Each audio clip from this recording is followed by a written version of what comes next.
What is shaking? It's been officially 8 years. I'm an alcohol-free baby. I haven't had a drink in over 8 years. Yeah. I have not touched a sip of alcohol, and I got no judgment on those of you that do. Zero judgment. I made a decision 8 years ago, and I'm proud to talk about it today. And hey, we did have a guest coming up this morning, but I woke up this morning to the old, I can't figure it out. Okay, see you later, pal. Listen, we're diving into the hidden genetics of gout. Yeah, I love that word, Johnny. Gout. What the hell is gout? Yeah, so for all my guys that are battling gout, we're going to talk about it this morning as well. And hey, brace yourselves. We got a Marine we're talking about who today did 10,001 pull-ups in a single day, and his name's not Jon Andersen. And we got a guy who ate 10,000 Big Macs, and his name's also not Jon Andersen either.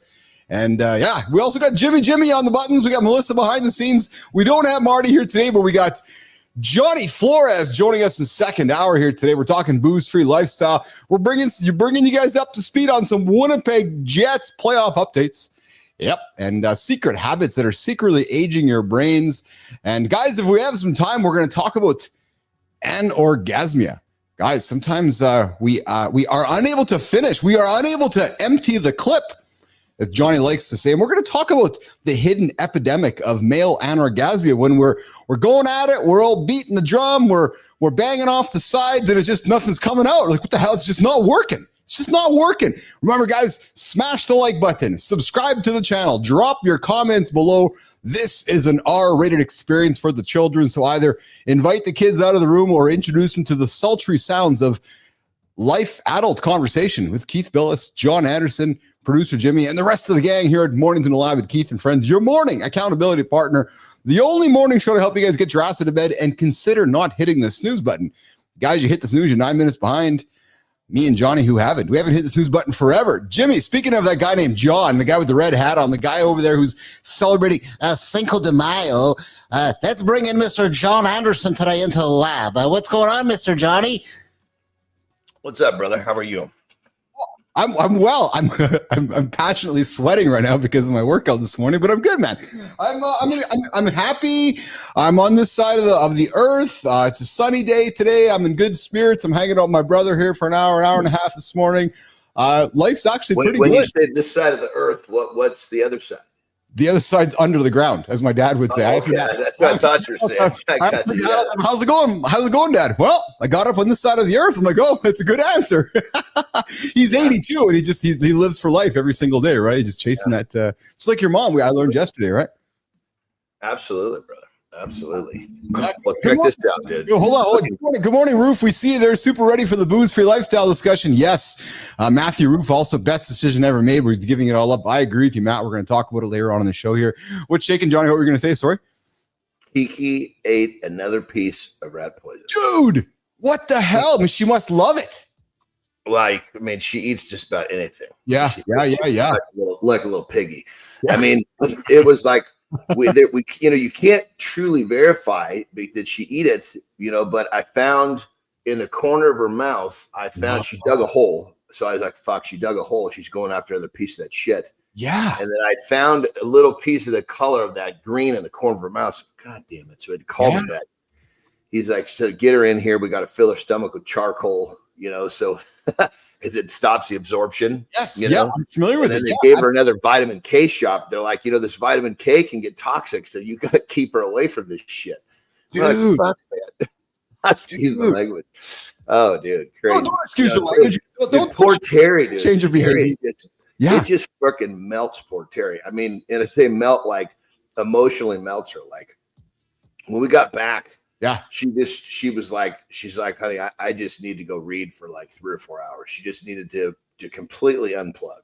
Yes. Just so messed her up. I mean, it messed me up too, but anyway. So we basically have a different protocol for the dogs here for the last few days that we're here to make sure this doesn't happen again. No kidding. Good morning, Debug Gaming. You're hanging out with Keith and Johnny here, Mornings in the Lab with Keith and Friends, the only morning show, the live morning show for men. We get up and get after it every single day, 8 o'clock Eastern time. What's going on, Debug? Where are you joining myself and Johnny from today? I'm up here in Canada. Johnny's down here in the south of the United States. Johnny, we talk about our animals, and I know you love your dogs like I do, and I will confess to you. I took the little Palm yesterday to get her hair done. She goes to get her hair done every few weeks.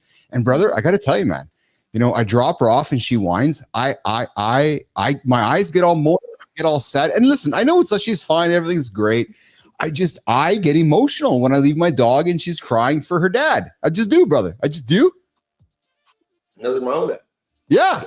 Because it's a creature you love that's making a sound. Yes. Shows some sort of emotional discomfort. And, it's easier for me to watch. I mean, for me personally, and I would say many people would agree with this. It's easier to deal with physical pain than emotional pain.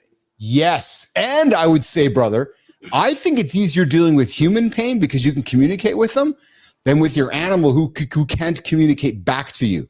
Or, for example, Kiki's suffering, maybe having some issues inside, and you're anticipating and you're reading symptoms and you're delivering. The crazy thing, dude, is that she doesn't have a clue.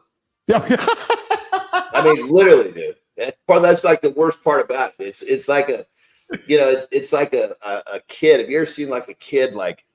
God, I'm trying to think of a situation, but like you see a kid that like just completely smashes himself and somehow doesn't know that he hurt himself, and he just, I do. It just didn't register the severity of the situation. Didn't quite, because when a kid hurts, let's just say, like, perfect example, my youngest, Jaden. Yeah.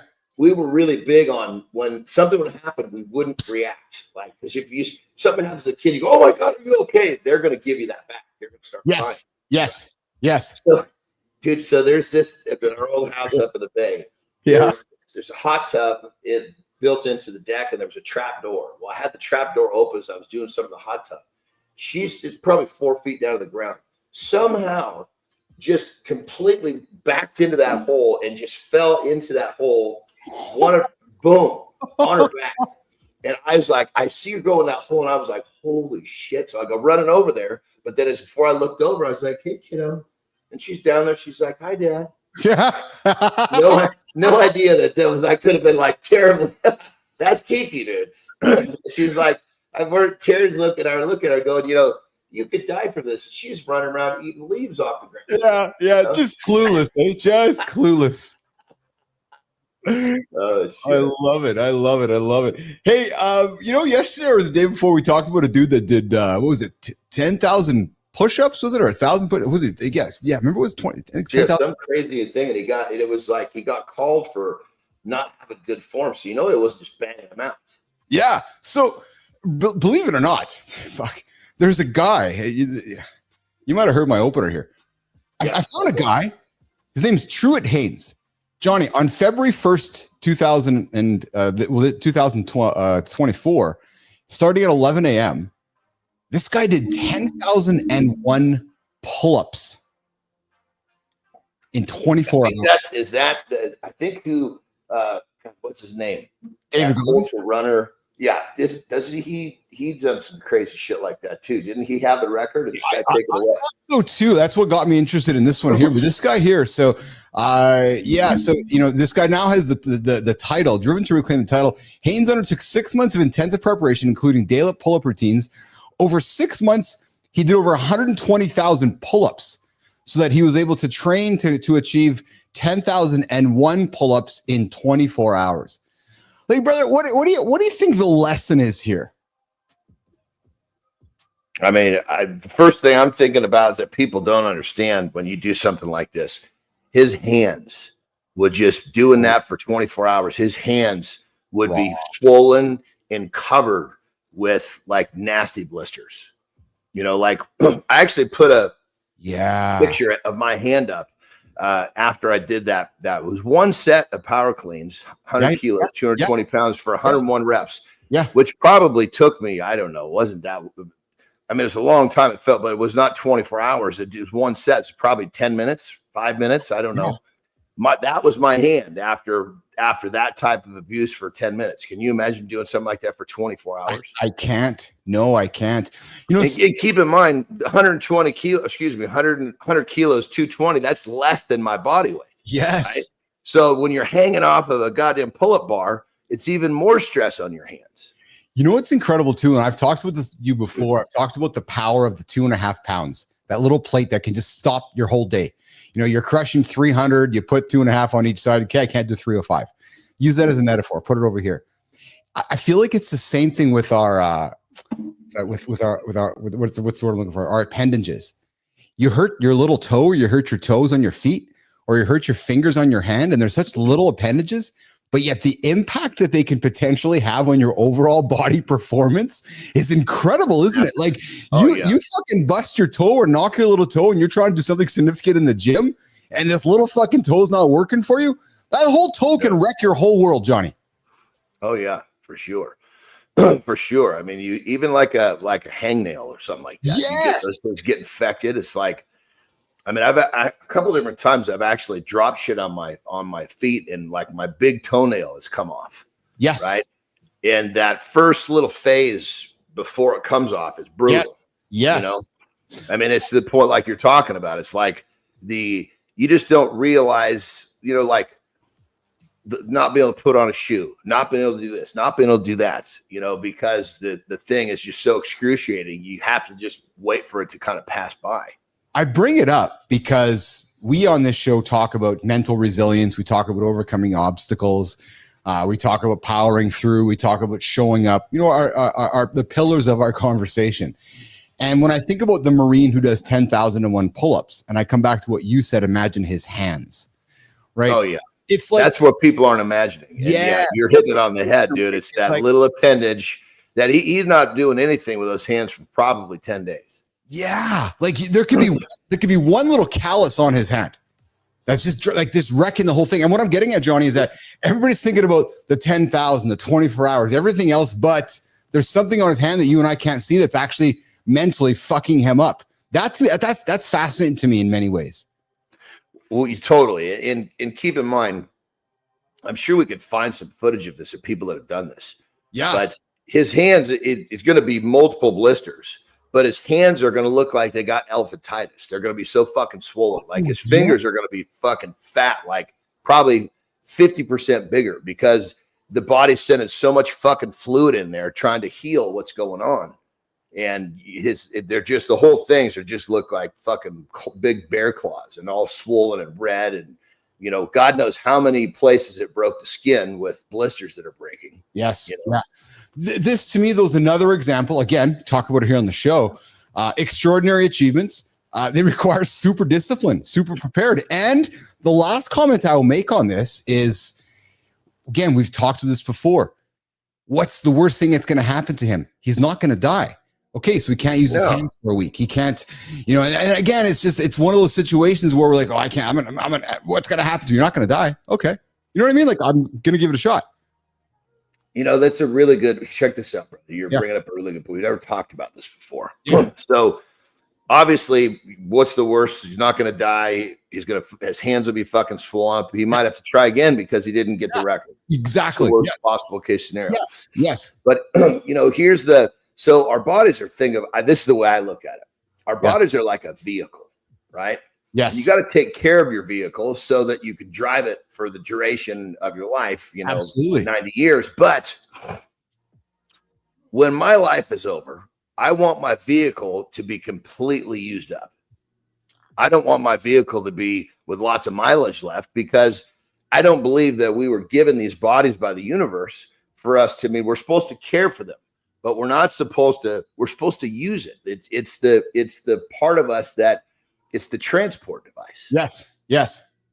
So one of the things that I tell people, if you're trying to, care for yourself, yes, but don't keep yourself so protected that you're not actually using your vehicle. Your vehicle's made for you to go and test life and enjoy life.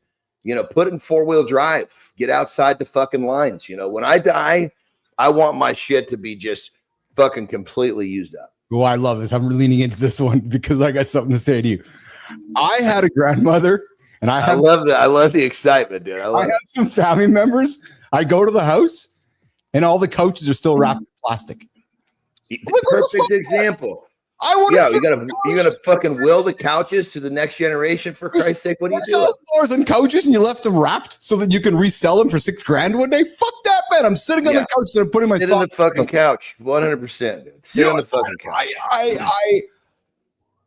if I own something, I'm using it. Yes, I'm respecting, I'm taking care of it, but I'm using it. I'm not saving a fucking trophy to have there. And it's funny because I know a lot of people who subscribe to the different mindset, which is, well, no. What are you saving it for, man? Like, fuck, use it. You're living. Well, real quick, brother, let me just have some fun with a little challenge of that. Yeah. Someone, your friend, someone who wants to put you on the spot for what you just said. Yeah. What about your car that never gets uncovered? Yes. You mean my orange one? The Tesla, the one that's the Roadster that you're just letting sit there and you're not using. No, it's still sitting there because I need a battery for it. And there's a lot of effort that goes into putting battery into. That's the true story, actually. It's like, okay. There's plenty of effort so the car needs a new battery. For it to get a battery into it, I got to ship it down to Arizona. I got to get it up. I didn't know that part of the story. I just thought it was sitting in the garage. There's a lot of hustle that has to go get that.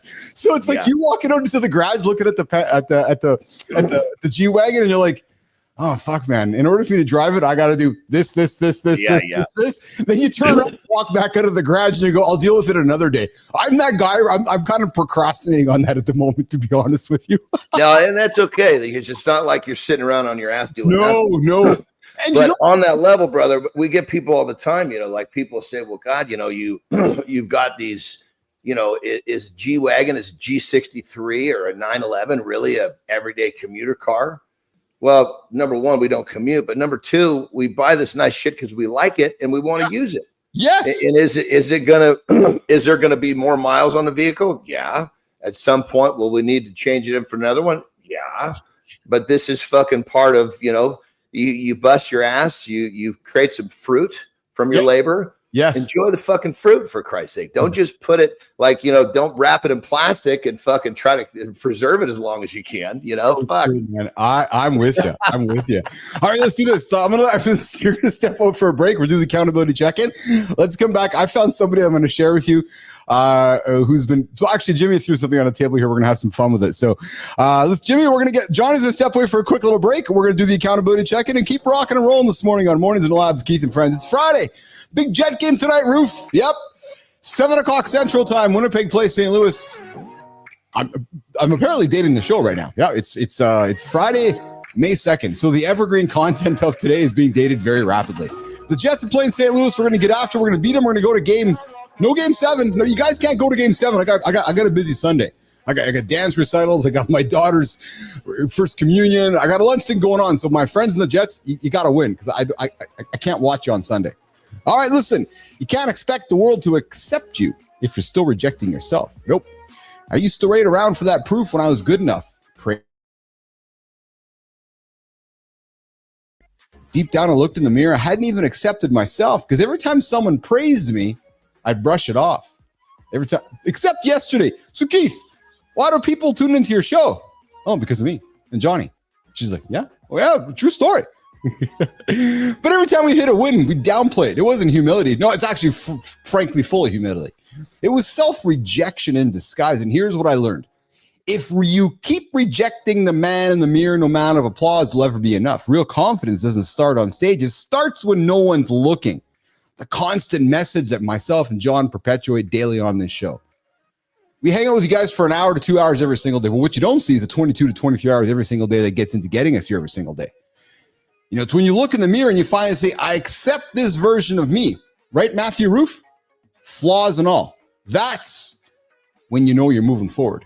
That's when the game changes. Not because the world gave you a standing ovation. Nah, fuck, I've had plenty of those. Empty. So I invite you to try this today. Stop trash talking yourself. Own your progress. Be kind. And quit chasing external proof of internal worth. Yeah. You heard me. Quit chasing that external proof of the internal worth. You want acceptance? Boys, it starts with you. It starts with your own mirror. Why do I tell you that? Because I tell myself this every single day. And I'm reminding you to offer yourself the same acceptance this morning on Mornings in the Lab with Keith and Friends. Period. Boom. All right. Yes, buy and build playgrounds, not museums. Maddie, that's exactly it, man. I fucking love that. Yes. I know a lot of people that build museums, and I sit back curiously going, why are we building a museum? Yeah, that's a true story there. All right, here. Guys, here's something. We talked about this before, but I'm just going to start the conversation here. Because have you ever wondered why some people stay mentally sharp old age while others experience cognitive decline? Well, I got 6 everyday habits that neurologists warn are silently aging your brain, habits you might be engaging in right now, guys. And these habits are aging your brain, as literally as simple as this. And many of what we're going to talk about, we talked about it before. But again, the goal of this show is to create constant daily awareness. So I'm hoping that if it's something that you hear myself or Johnny say, you're going to go, yeah, and maybe you'll make a different decision throughout the day. So number 1 on our list here, guys, is frankly the sedentary lifestyle. Extended periods of sitting down reduce blood flow and oxygen to your brain, increasing dementia risks. Johnny, talk about sitting too long, my friend, and give somebody a reason to get up. And after you respond to that, I got something for you I was working on last night based on the conversation you and I had a couple weeks ago, and I think you're going to fucking love it. Talk about sedentary lifestyle. Well, here's the thing. I think what's misunderstood the most is people are sedentary, like, I'm so tired. Yeah. You know, I don't want to go for a walk. I'm tired. Well, it's very counterintuitive because that walk will get your blood flow. Weird shit. And I'm tired. What's that? Like, really?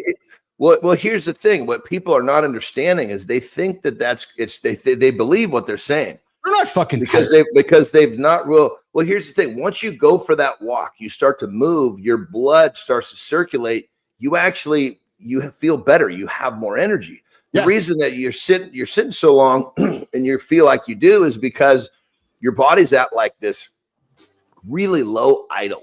Yes. Right. So when you go for a walk and get your RPMs up, your brain becomes more clear. You feel more energized. So don't think of an energy exertion. Think about you're raising your RPM, which then makes you perform and feel better. Yes. Like a car, you can't get at an idle and expect that you're going to be ripping down the road. You gotta raise the RPMs. Great analogy. So guys, get up and get moved. There's no in 2025 with the knowledge and information we have, there's no reason to live a sedentary life. Actually, no reason at all. Like there's no zero. There's no reason. Number 2, chronic stress. Constant stress elevates cortisol, harming the hippocampus, critical for memory. Guys, find ways to lower that cortisol. Johnny, give somebody a hack on how they can lower cortisol. Absolutely. Well, here's the thing. Your brain, the human brain, mine, yours, everybody's, does not have the capability to be in a state of stress or a state of gratitude at the same time. Yeah. So if you're stressed out, all you got to do is the first thing I would do is I would just change where you are, because just changing your environment, walk into the bathroom, walk to the other side of your desk, look somewhere else, just do something. Yeah. Close your eyes and think about something that maybe it's your kids. Maybe there's always something to be grateful about. As soon as you start to do this, your brain releases positive chemicals into your bloodstream. And what happens, it stops releasing the stressful chemicals into your bloodstream. And you literally can change your state just that quickly. And if you make this a practice, it's really, really easy to keep yourself in a better state. Here's the cool thing. We know for a fact, everybody will agree with this, that if you're too stressed out, it can kill you. People die from fucking heart attacks and stress all the time. Yeah. Right. And it's our thoughts. We have these stressful thoughts related to the stress hormones goes into our bloodstream, can kill us, makes us sick. So if negative thoughts can make us sick, positive thoughts can heal us. Yeah. So obvious. It's so difficult for much of us. Guys, the next one here is a massive one that, again, we talk about often. There's more research than ever that supports this. Sleep deprivation. There's really, if we want to live longer and if we want to decrease our mental acuity as we get older, we have to get quality sleep. And, guys, whether you want to measure it or not with, we all have wearables that we can wear now, and some like the approach, some don't like the approach. That's really not the point. The point is that, we have devices now that can measure it. The reality is quality. I talked to Jesse Levy a couple weeks ago, and he's like, the number one hack I would give anybody to live longer or have a healthier life mentally is to sleep more. Yeah, Johnny, all of society, and I've been thinking about this all week, actually. so much of society works against the number one reason that helps us live longer, which is sleep, and the number one reason which reduces mental acuity, which is sleep. Yet most of society is constantly swimming against that perspective. And it's so simple because sleep is going to bed is fucking boring. There's something on social media that's going to keep your attention, something on fucking TV. So we're distracted. It's a straight up distraction. And sleep, I mean, here's the thing. You get people that are, and everybody wants like losing body fat, losing weight is a topic that grabs people's ears, right? Yes. We metabolize a lot of body fat when we're sleeping, if we're sleeping well. I can't tell you how many people I've helped change their state of mind so they can sleep better. And when they start to sleep better, their condition rapidly changes, meaning they feel better, they get stronger, their fucking belts, they got to start cutting new holes in their belts, all because they've basically improved their sleep. It's incredible because you and I have seen enough headlines in the magazines and media of the world, these stupid headlines, which is 3 great exercises to get abs in the gym, or here's how you get abs in the kitchen. When really what we should be saying is the best way to get abs, go to sleep. Like really, I'm being joking. I totally agree. It's just not marketable. Well, that's what I mean. It's boring, right? It's like, what do you mean Jon Andersen is saying go to sleep to get abs? Johnny's built a multi-gazillion business on going to sleep and getting it, because the fact of the matter is that's what works. Yeah. I mean, it's when it comes down to it, it's all the simple shit. Yes. That works the best. It's just that everybody's looking for that fucking button. They're looking for that shiny object. Yes. And they're distracted from the shit that works. Yeah. Social isolation, guys. The next one on our list, which will help you age better than you're probably aging right now, is social isolation. Loneliness triggers neural changes associated with accelerated cognitive decline. And guys, one of the things I'm seeing coming out of this show is the social connections that I am making, Johnny, we're making with all of you guys. So there's really no reason for us to be lonely. Right, every single day we got this show going on. Johnny and Keith are available all the time. Come connect with us on the socials. I'm hoping that you guys can recognize there's no reason that we should be aging quickly because of social isolation, especially with this show. Next one, Johnny, multitasking. Too many of us are multitasking, which is causing mental fatigue and impairing decision making. Suggesting stay on one task. Johnny. Dan Pena. Yeah. Right? Yeah. His big thing is he said, look, what you're missing here, your superpower is your focus. Yes. You're not focusing. Yes. He's like, if you sit down and you clear everything out of the way and you focus on a single task that moves the needle forward, you'll be blown away at how much progress you make. But you're sitting down to do this and, we got to think about this. Oh, the phone's doing that. I need to check this. I need to that. And there's no focus and there's no basically no forward momentum. Yes. Yeah. Focus. You're constantly being distracted. Focus is fucking currency. Yes. Where are you investing your attention? Your attention is massive if you put it in the right spot.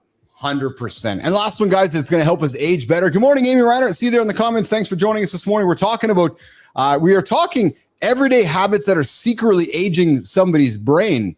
And again, you know how we like to create awareness on this show to help people maybe not do these things. And as you're going through your day, guys, one of the decisions you can make is leave the ultra processed food aside. I know we talk about it all the time. It's being. I was waiting for this when I was like, this fucking study better have this in here. Yeah, and I know it kind of gets, you guys are repetitive. No, we're being repetitive because it's true. And again, we're being repetitive because this show is about routine. This show is about creating habits. This show is about helping us make good decisions throughout the day.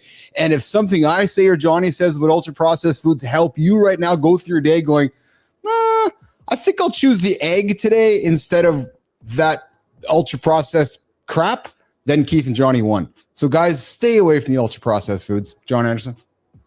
Yeah. I mean, and here's the thing is that it's normal to so many people, but look at the people it's normal to. They're not performing and they're probably not the person you're trying to emulate. You look at the person that you're looking up to, the person you're trying to emulate, the person you're trying to be like, that dude does not eat all that junk. not to say that he doesn't have it once in a while, but he understands that fueling himself with good whole foods, real whole foods, is part of the foundation of what makes him who he is. Yes. All right, coming to the bottom of the hour here. Good morning, everybody. Good morning, Holroyd. I see you there. Good morning, Peaches. I see you there as well. You're hanging out with Keith and John here on Mornings in the Lab with Keith and Friends, the only morning show to help you guys get yourself going here today. Johnny, so I was working on something as per a conversation you and I had a couple weeks ago, and it's coming together. I'm hoping to launch it this week. And right now I tentatively have it titled as a new segment we're going to introduce to the show. And it's called Habit Stack Hacks. Every day, we're going to give and we're going to encourage our audience to think about hacks for habit stacking, right? And going to put it out there. We're going to create a segment around it. And basically it's going to be a giveaway to somebody. Hey, here's something you can do today. And then ideally get the audience engaged as well, right? Because maybe when you're in the kitchen doing something, you can touch your takeaways are good, baby. I love it. I love this. Right? This is it. So habit stack hacks coming up next week with Keith and John, working on the segment, a 2, 3, 4 minute segment. Give you guys something every day to stack a habit. So for example, maybe you're in the kitchen boiling water for your eggs. Well, that's 6 minutes, Johnny. Maybe while those 6 minutes of boiling eggs, you can touch your toes or do some push-ups. I don't know. Or you can walk around the kitchen for 6 minutes. Yeah, right? or not. How about, do something like that versus scrolling your fucking phone. Exactly. Or no. Here's something. Boil your eggs, walk around the kitchen, hold your phone, write a social media post. There you go. So there you go. You can do 3 things at once. You can get on your social media, write a post while you're walking, boiling your eggs. In 6 minutes, you got 3 things done. Now, I know we just talked. The question is, what's the social media post about? Is it something that actually has some value? Or are you just fucking polluting the airwaves? No, you know what the value is, Johnny? I'm walking around the kitchen right now with a habit stack, and I'm teaching all you. Okay, so you're making a post about what you're doing. Okay, much better. Yeah, I'm just. That's fucking perfect because we need to spread this message 100%. Yeah, so I really want to, and I was thinking to myself because, we know now there's a world where content lives differently on different platforms. Well, this segment might live very well on a platform like TikTok, right? Habit stack hacks with Keith and John, right? Where it's a quick little hit, and then we can own this idea of do this. Now, I know we just talked about multitasking, and we know, but what I'm talking about multitasking is don't be sitting at your desk trying to write off fucking 3,000 page proposal to Jon Andersen while at the same time you're trying to write a fucking 10,000 page business plan while at the same time you're trying to coordinate your kids' dance lessons. No, what I'm talking about with multitasking is focus on your one task. But as you're going through your life, habit stacking, brushing your teeth, touching your toes, walking around the kitchen while you're boiling water. Those are the things that are going to move you forward in life. That's what and 100%. And to go a little, just to describe that a little differently, that 6 minutes while you're waiting, that waiting can be used with something else productive because you don't have it. The task of boiling the eggs is on hold for 6 minutes. Yes. Yeah. Well, and you know what? You can even fucking meditate for 6 minutes, Johnny. So if you don't want to do anything productive for 6 minutes. I'm just like, hey, you can empty the clip in 6 minutes too, man. I'm just saying. You can probably empty it a few times, depending on how young you are. Speaking of emptying, we're going to go here. Have you ever? I heard you talk about this, and I love it. Here's the thing. I guess when it comes down to it, did you freeze again, brother? There we go. Okay, good. Yeah. So, I guess when it comes down to it, when you start your sexual journey, are you trying to, what's your intent? Are you trying to be a good partner, a good lover, whatever you want to call it, right? And for me, that was a very important thing. I think realistically, because my blood dad he probably talked to me more about sex than any other topic when I was a preteen. Really interesting, but that's the truth. But anyway, what I'm getting at is that if you're in that position where, because most dudes, or I shouldn't say dudes, a sexual interlude, the dude usually is the one that leaves the chick short. That's just usually the way it works. 100%. So dudes, if you're in a position, and I look at it as like a window of opportunity, you're banging away and like, okay, I'm not going to chase this one down. It's too fast for me today, then use that opportunity to please the shit out of your partner. It's an opportunity. Yes. So listen, Johnny, 10% of men over 40 struggle with an issue called male anorgasmia, where they are unable to finish, unable to achieve climax. And understanding anorgasmia isn't just about better sexual health. It's about overall well-being, emotional intimacy, and mental health. Now, I'll be honest. I'll be vulnerable and put it out there. This has not happened to me. I can speak through personal experience. I have not experienced this. Because you live your life present. Okay. So you're actually sitting there going, holy shit, feel that. This is fucking amazing. If anything, versus the average fucking brain, God knows he's thinking about this, thinking about that. So if you're not living in the present, then you're not really getting the benefit of what you're doing, which, could, because at a certain point, your shaft gets a little bit numb, if you want to call it. And, you're going to have a hell of a time polishing that thing off. Yes. Admittedly, as a younger man, I had or you lose your stiffy. You know what I mean? Yes. Yeah. So admittedly, as a younger man growing up, I've talked openly on the show. I've had the other issues, right, where it wasn't working properly. It was maybe too bendy, or it was going too fast. So I haven't had this experience yet, but I will share that, as men are aging, this topic matters because it can drastically influence a man's self-esteem, relationship satisfaction. But hold on, but not getting off. See, I would be more affected if I was getting off too quickly, not pleasing my partner. That to me would be more of a, God damn it, I'm not pulling my weight here. That's fair. If I had to pick me getting off too quick and not pleasing Terry, yeah, or not being able to get off at all, but pleasing the shit out of her, I will take the second one every time. So I know humans want conflict because that creates drama, but I agree with you. I absolutely agree with you. I think where I'm going to suspect where some of the self-worth comes with this is, it's like you're not doing your job. Well, dude, who doesn't want to be good in the sack? Come on. Precisely. And good in the sack doesn't mean you dropped your load too quick. Yes. It means that you kept your shit together and you pleased the shit out of your partner. Yes. Now, this is something that male anorgasmia increases with age, jumping significantly after 65. So, Johnny, you and I got 12 years yet to keep getting after it. And it has numerous causes. Medications, obviously, right? I can speak on this, brother. When Tara and I, when we do our shit, we don't just do quickies. I mean, we somehow do quickies, but it's not during Terry time. Terry time, we take a good chunk of time and we do our thing.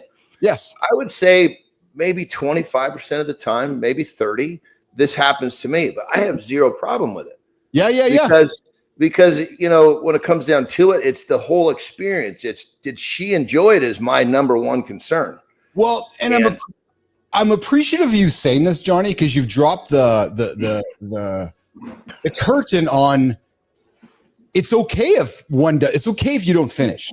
If Terry's happy and if the whole moment of connected tissue is happiness, and if you guys are spending time connecting, whether it's 20 minutes, 30 minutes, an hour, it's not measured in, okay, I'm done, boom, boom, it's out, we're over with. And I like that.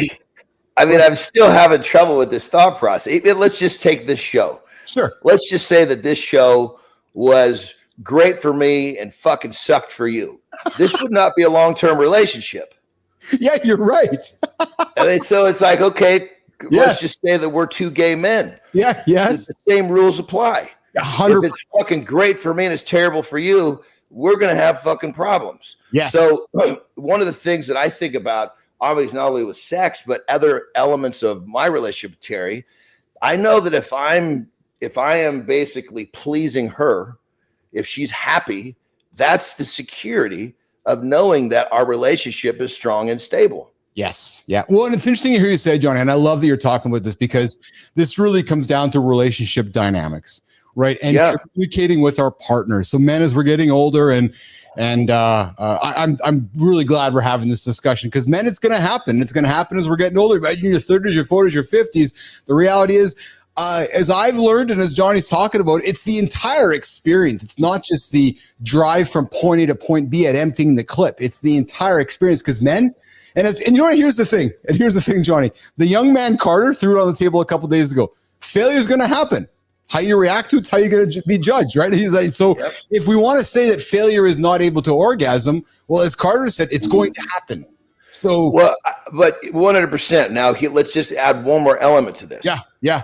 If you're not finishing because you can't keep a good piece of wood, Now I can understand where this starts to attack the ego, because Yes. you weren't able to. I mean, the odds are, if you can't keep a stiffy, you're not making your partner happy or yourself. That fucking sucks. I can see where that comes from. Yes. And of course, that's a whole different position that we're taking on this, versus if you just were in a situation where you've got a good stiffy and you can't knock it off, but you're pleasing your partner. I'm betting that most dudes would be good with that. I don't know though. Yeah. That's the way I see it. I would think so too. At least I would think so as we mature as young men. As we get a little bit older, perhaps we're thinking that it's not so caught up in the performance side of it, right? And we haven't even introduced the topic of pornography into this whole situation. We'll leave that aside. But the anorgasmia, guys, it happens, and it's going to happen as we go through life. Don't stress about it. Focus on the whole situation. Johnny, let's do a lifestyle tip. And then when we come back, I want to talk about not drinking for 8 years, how it's been a big impact on my life, how I came to the decision, the benefits has happened to me, and the future for alcohol and me. So let's do that. And you'll take a break after that. How does that sound, brother? Sound like a plan? Let's go. Let's do it. All right. So, Jimmy, we're going to do lifestyle tip with Johnny. And then Johnny's going to step away for a second. Let's go, brother. All right. Every morning, we wake up with a choice. It's beautiful. It resets itself every day. So the question you got to ask yourself is, what choices am I going to make? Because you could make a series of make a series of decisions and choices that actually creates a warrior, so to speak, meaning a version of you that gets the job done, a version of you that takes care of his family, a version of you that moves forward in life. Or you can wake up and you can make a different set of decisions where you procrastinate and you make excuses and you do things that, ultimately are not good for you, for sure. You know that. But what people tend to not realize is those decisions that are holding you back, they in many cases are hurting the ones you love more than you. Because if you weren't making those poor decisions, you would be a better version of you, which means you take better care of them. So just remember, every single morning you wake up with a choice. Who am I going to be today? And if you frame it that way, sometimes it gets much easier to get up and make that first hard choice. Being a warrior is not easy, but you make that first hard choice, and guess what? The second hard choice is that much easier. And guess what? The third choice is even easier than that. And before you know it, making hard choices is just a piece of cake. And those hard choices that you're making are benefiting you and your family. So remember, every day you have the choice to be who you want to be. Question is, are you asking yourself the question, and are you committing to making those hard choices? Rock and roll. As Johnny would say, make the hard choice the night before. You make the hard choice the night before, it's going to eliminate the battle you might have on your shoulders the next morning. One brain might be saying, do this, do this, do this. One shoulder might be saying, no, make a better choice. So as I've learned from Johnny, make that decision 12 hours before. Make the decision the night before you go to bed. So that when you wake up in the morning, you're not going, which one am I making? There, Johnny? Yep. 100%. 100%. And when you think about that, it's kind of crazy how you can literally choose. And I find that sometimes with myself. Sometimes I wake up, I'm just fucking tearing into the day. Yeah. And other times I'm like, God damn it. I'm not putting this thing in gear very well. And then I decide, okay, in about 3 hours from now, I'm going to look back at my day and go, fuck, what's going on here? So It's time to put this thing in gear, because I'm forecasting how I want to feel in 3 hours. And the way I want to feel includes me putting in gear and getting some shit done this morning. That was me this morning. I got up this morning at 3:45 and I was ready to go. I was excited because I had a big hockey game. I love my hockey, so I got hockey game tonight. I was excited about today's show. And, before I know it, I was like, holy smokes, 3 hours have gone by. I got my lifting, got my running, got my coffee and having great conversation. But I'll tell you, as I was getting up and waking up, my brain was kind of foggy. I kept telling myself how great the morning was going to be and how great I was going to feel. And man, I love how as time goes by, it's like the better voice in my head just keeps beating the other guy down. I'm like, yeah. It's neuroplasticity, brother, because the more you do it, the stronger it gets. I mean, last night, Tara and I went out with some friends. We went out to dinner, and there was some dancing. So we ended up having fun. You know, I got home a little bit later. I knew I would. So I was a little bit behind my normal bedtime, but I was like, okay, I need to climb in bed, and I need to put my brain with some really, really solid thoughts of gratitude into a space where those positive chemicals are going to put me to sleep quickly. And dude, I fell asleep fast and hard. Yes. And I ended up waking up on my own to take a piss about 10 minutes before my alarm. That tells me I got a good night's sleep. Yeah. Hey, speaking of piss, I know you got to go here a quick second. You know what I'm loving as I'm aging? I'll admit this. I'm loving as I'm aging my ability to slow down and be aware of my emotions when in the past I might get all freaked out. So for example, if something's happening and maybe it's this respond react thing, but it's like, okay, a little bit of I can sense a little bit of stress in the air. I'm like, okay, be present. Here's the moment. Here's the time. Is it that bad? No. And I just breathe through it. That to me is maturity and age. And I'm enjoying that, I'll tell you, because it doesn't stress me out. You know what I mean? Well, and that's I would say that's probably one of the magic tricks to life. Yeah. Is basically to not overreact to the shit that doesn't matter and not let this overreactions get you all bent out of shape with stress hormones. Yeah, so true, so true. Okay, listen, you step away for a pee break. We'll come back. We'll talk about alcohol. I got some comments here. Peaches, I see you there. Quick, my breaks are called piss breaks, not pee breaks.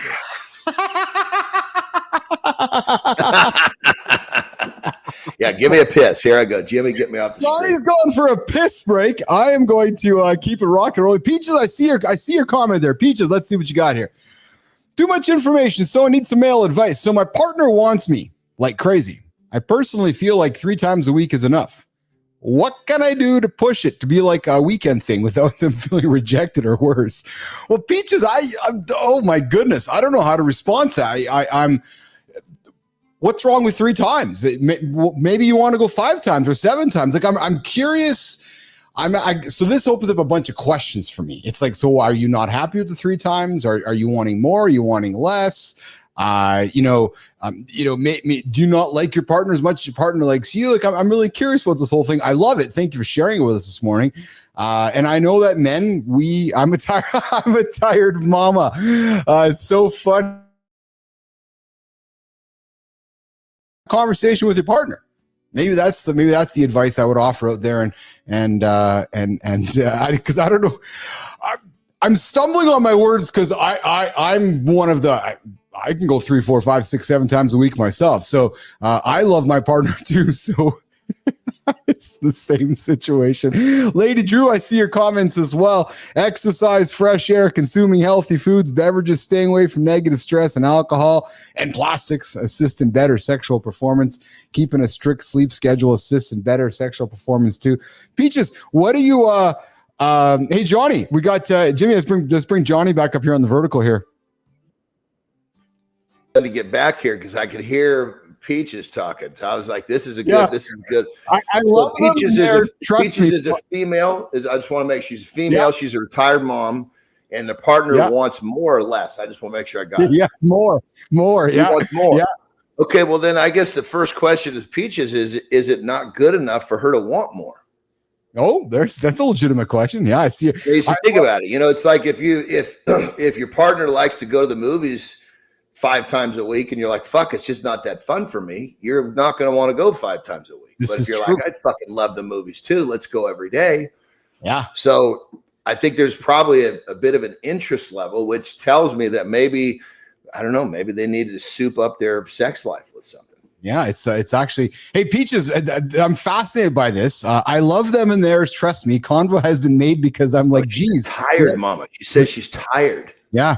Yeah, I thought retired. Okay. What did you say there? So she said, I love them and theirs. Trust me, the convo has been made because I'm like, geez, let us breathe for a bit.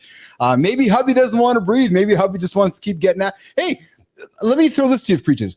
How would you feel if it was the opposite? And now I'm not picking sides here. How would you feel if it was my partner doesn't want to have sex with me at all? And so is it a matter of just finding a balance, or is it a matter of is it an interest thing? Is she enjoying it? I mean, is she getting what she wants out of the interlude?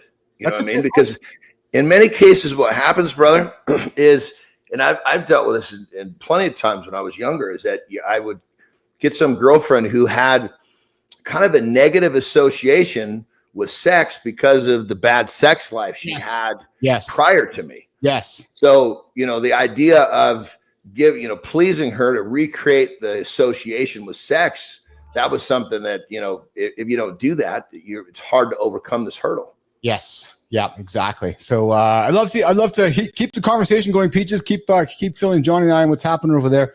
But I do want to pivot to our conversation to our deep dive today, which is Johnny. I'm going on to year 9. Going into year 9 of not having a sip or a drink of alcohol. True story, man.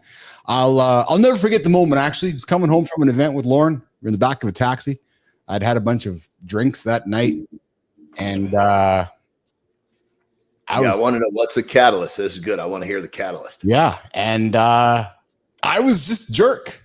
I know it always seems to be that way. People that stop drinking is because they do dumb shit when they're drunk. Yeah, I did dumb shit that night.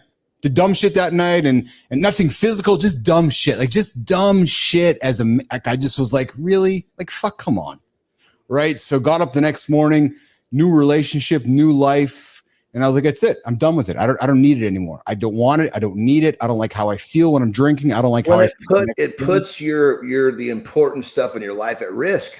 It 100% does. Yes. I mean, it's not worth it to me.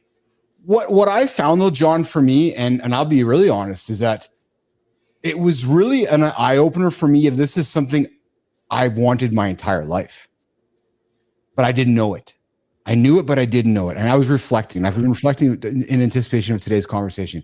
I remember being in college where we'd go to events and I didn't want to go. I was just more than happy being in my room, being solitude and being alone. Why? Because I didn't want to drink. Or growing up with my cousins or my family, and my family, my family, my cousins were my mom and dad, 13 brothers and sisters. So I had a massive family growing up, cousins and uncles and aunties, and always events and always booze, right? And I was part of it because of the peer situation, right? We grew up in the same era, so I was part of the peer situation, and it was just part of my life, and it was just part of me. And I recall just it being part of just how you went through life. And then, but I also remember going through family situations and events going, I'm only drinking because that's just what everybody seems to do. But yeah, Johnny, I fucking hated it. I did. I hated it. I just didn't like how but I didn't know how to get out of it, John. I didn't know how to stop. I didn't know how to stop the peer pressure. I just didn't know how to be myself. It wasn't until losing fucking gazillions of dollars, going through my personal journey in life, all that bullshit, sitting in the back of a taxi with my brand new partner going, holy fuck, man, I'm going down a bad path again. I got to make a change or else this isn't good. I made the change. Yeah. I mean, everybody has their own variation of this, like for me, when I was growing up, drinking was just something that got in the way of me reaching my goals. So it's very easy for me not to do it. Yes. And I didn't have this thing like, oh my God, I can't have a sip of alcohol. Like at college, when we'd go to parties, right? I would just take one long neck beer and I would hold it like just by the top here. But I wouldn't hold the whole thing. My hand would warm up the glass and I could fucking nip on that all fucking night and drink like a half of a fucking beer, being there for hours and hours. And that way I like the taste of beer, but what I didn't like was how it would alter my performance the next day of my training. So it was, for me, it was a simple trade. It was not worth it. Well, and for me, Johnny, it was what happened with me. And so you've gotten to see me, my personality, on the show and just as sober and just as me as who I am here. And I'd like to think I'm a good time Charlie as this. Well, you throw some drinks into me, I'm fucking mega good time Charlie. I'm mega community guy. I'm mega guy. I'm all of a sudden there's this, holy fuck, man, let's go hang out with that guy. Let's go party with that dude, right? Back when I was growing ICUC and going to the casinos in Vegas, brother, there's an entourage because, it was fun, right? And then for a while there, you know, it was almost like there was this persona, right? Where people are part of that persona because who I was. And I didn't know how to get out of it, frankly. Because it kept feeding itself, right? It kept feeding itself. It kept perpetuating itself, right? It was like this character, right? And I just didn't know how to stop it. You follow that? You know, brother, it all comes down to interest. Finally, you became more interested in not doing dumb shit than you did fitting into that mold with everybody's expectations. Yes. You stopped caring about what you were supposed to do and what everybody expected. And they're like, I don't care about that. What I care about is not doing this dumb shit anymore. Yes. And you know what? I'm sharing this with you because I remember those moments in my 20s and 30s where I was wanting to make the decision that I made in my 40s about stopping, but I didn't have the courage as a young man or the peer pressure. I just didn't know how. Right. And I didn't have the support because it was just because in my POV, that's just what it was that you did. You just, you're in college, you're going to go drinking. Yeah. You're going to go to the bar, you're just drinking. Right. Where it was, which when I look at my son now and the kids now, it's different. And I appreciate that. But I will tell you, Johnny, what was the biggest game changer for me was not so much the alcohol in the moment, was all of the decisions that I hated as I kept consuming more, making my way to McDonald's, making the bad decisions. Oh yeah, it's the fucking gateway to making poor decisions. Oh, as every beer went down or as every shot went down, every decision got worse, right? And dude, 100%. Like, you know, and I made a lot of bad decisions. And again, I go back to that taxi cab when I got up the next morning and I looked at Lauren, I'm like, I'm done. And that was it. I have not done it ever since, man. It was March, whatever, 8.5 years ago. We were at a Jets game, and I have not even touched alcohol since. And it's not because but the impressive part about this, brother, I just want to give you kudos here, is that you made a decision and you stuck to it. Yes. Yes. So many people, they'll make that decision in some sort of, oh my God, I can't believe I did that.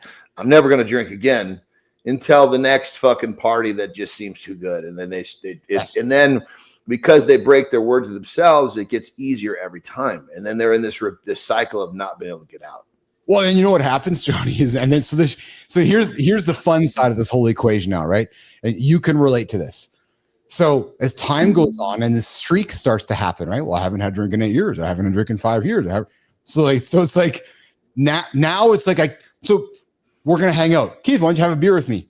Sure, I could, but I kind of don't want to because then I can't say that I haven't had a drink in 8 or 9 years, right? It's just this value of the statement now means more to me than sitting down and just having a drink. Yeah, no, I'm the same way. I mean, when my friends down here, right on the other side of that wall, we got a fucking bar with a tap. Yeah, seat fucking with TV. It's a fucking 12-seat bar. I've seen your place at your house. Yeah, you got a nice bar in your backyard, but you don't drink. Yeah, and there's a fucking pizza oven, for Christ's sake. For a guy who doesn't eat pizza, drink, it's kind of fucking silly. But people come over, they have a drink, and I'll sit there and have a Diet Coke or whatever it is that I'm going to have to drink with them, because it's really not about. It's okay. Everybody's having a drink, but don't think when normally you say drink, you think alcohol. Yes, think drink is liquid. Yes. Well, and here's I'm going to have a drink too. It's just going to be a non-alcoholic drink, and I'll enjoy your company just 100%. The same. Yes. Well, the funny thing is too, is on the other side of this wall over here, when I built the house, I built a big bar downstairs, big bar, big rec room, right? Was never used because just not a drinking, partying kind of person, right? Now I got this gym over here every single day. It's used for 4, 5, 6 hours a day every day compared to the bar that was set up. So I was like, okay, I'm going to rip out the $100,000 bar to put in the $100,000 gym and use it every single day. Right. Just, you know what I mean? So, well, the good thing, our bar gets used. We eat out there. We hang out there. A bar is a place to socialize. Yes. 100%. Yes. Yep. Exactly. And so is a gym. And so that's your fucking opinion. You're not kidding me. Fucking socializing at the gym. Fuck, I'm going to the gym to get my work in. I got a bunch of comments in the feeds here. Let's get to them, brother. We got some wonderful comments here. We got Peaches coming back here, Johnny, with the conversation about So guys, just to bring everybody up to speed here, before the conversation on alcohol, we were talking about male anorgasmia and a male's inability to ejaculate and have an orgasm. And Peaches offered up the fact that her partner wants more sex with Peaches than partner may want.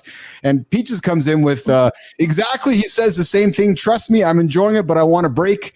They are the only one that has handled me. Trust me. I think it's all back to her being tired, brother. So I was thinking about it. So the question is, why are you tired? Are you not taking care of yourself? That's right. Because if you're full of energy, like when I'm tired, if I'm for whatever, and you too, my sexual urge is going to be much less if I'm fucking beat up and tired. Absolutely. When I'm properly rested and eating well and hydrated. Yes. That thing stands up often. Yeah. We got Inquisitor Bacon coming in with our drinking conversation. Oh yeah, I hate drinking or at events, restaurants. I prefer to have a drink at home, and I also don't get drunk. And Inquisitor also comes back with if someone doesn't want to drink, I don't say anything more to them about it. I'll bring them a soda or whatever drink they want. And I agree with Inquisitor. I like that. And I like how society is definitely moving, especially with the younger generation, where there's less peer pressure around drinking.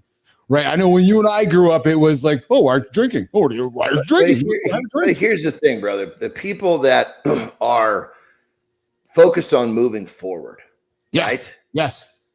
Because you're either moving forward or you're moving back. There's nothing in between. I agree. Right? Yeah. People that are focused on being productive and moving forward, they don't care what you're drinking when you have a drink with them. It's the people that are fucking, slowly sliding back that want you to fucking drink alcohol, because that's part of in many cases, that's part of their slide back. Yeah, and it keeps people on the same keel, right? What's up, Jay? I see you there in the comments, brother. Thanks for joining us again. Jay, I love you hanging out, man. You hang with us every single day, and I really appreciate that. Lauren coming in with, and I think Lauren's bang on with this statement, Johnny. I think you can appreciate this. I also don't think people who drink regularly know how good they can actually feel.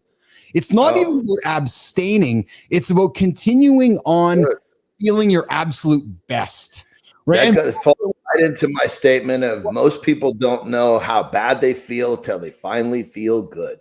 I read a comment. I read a funny story with Mark Zuckerberg here. Love him or hate him, but his wife was teasing him because apparently he lives his entire life like extremely sober. Like it doesn't nothing to alter his mind. Yeah. And she commented on him saying that, Mark raw dogs reality. She goes, sometimes I don't know how he does it. Like raw dog. Like he attacks reality, like just with nothing. Look at him, because he's fucking brought, he does. If you think about it, handling fucking reality is a difficult fucking task for 100%. Yes. And if you can pursue that shit rather than run away from it or distract yourself from it, most people, they spend a good chunk of their life distracting themselves from their reality. Yes. And then Peaches, we got Peaches come back with exactly, John. So she's, you're right with your comments on the tired part. Congrats on the hard work and change for the better, KB. Glad you chose a better outlook. Peaches, I appreciate you. And then her last comment was, yes, I do have health issues. They do take that in consideration, which is great. I do have heart issues and chronic fatigue and cyclic vomiting syndrome as well. So I'm always tired.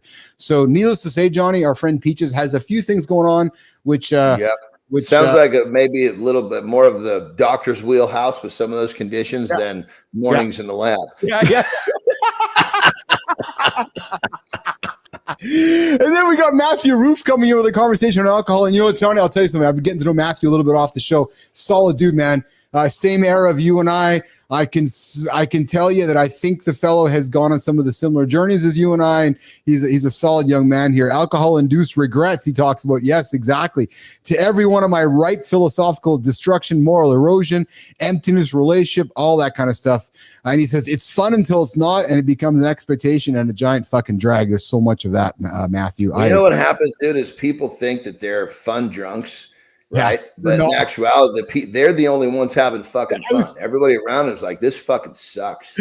I will tell you, man. When I dropped this conversation yesterday, teasing today's show, like the statistics, and it's showing me on today's show, people are intrigued by this. Like this is a thread for everybody.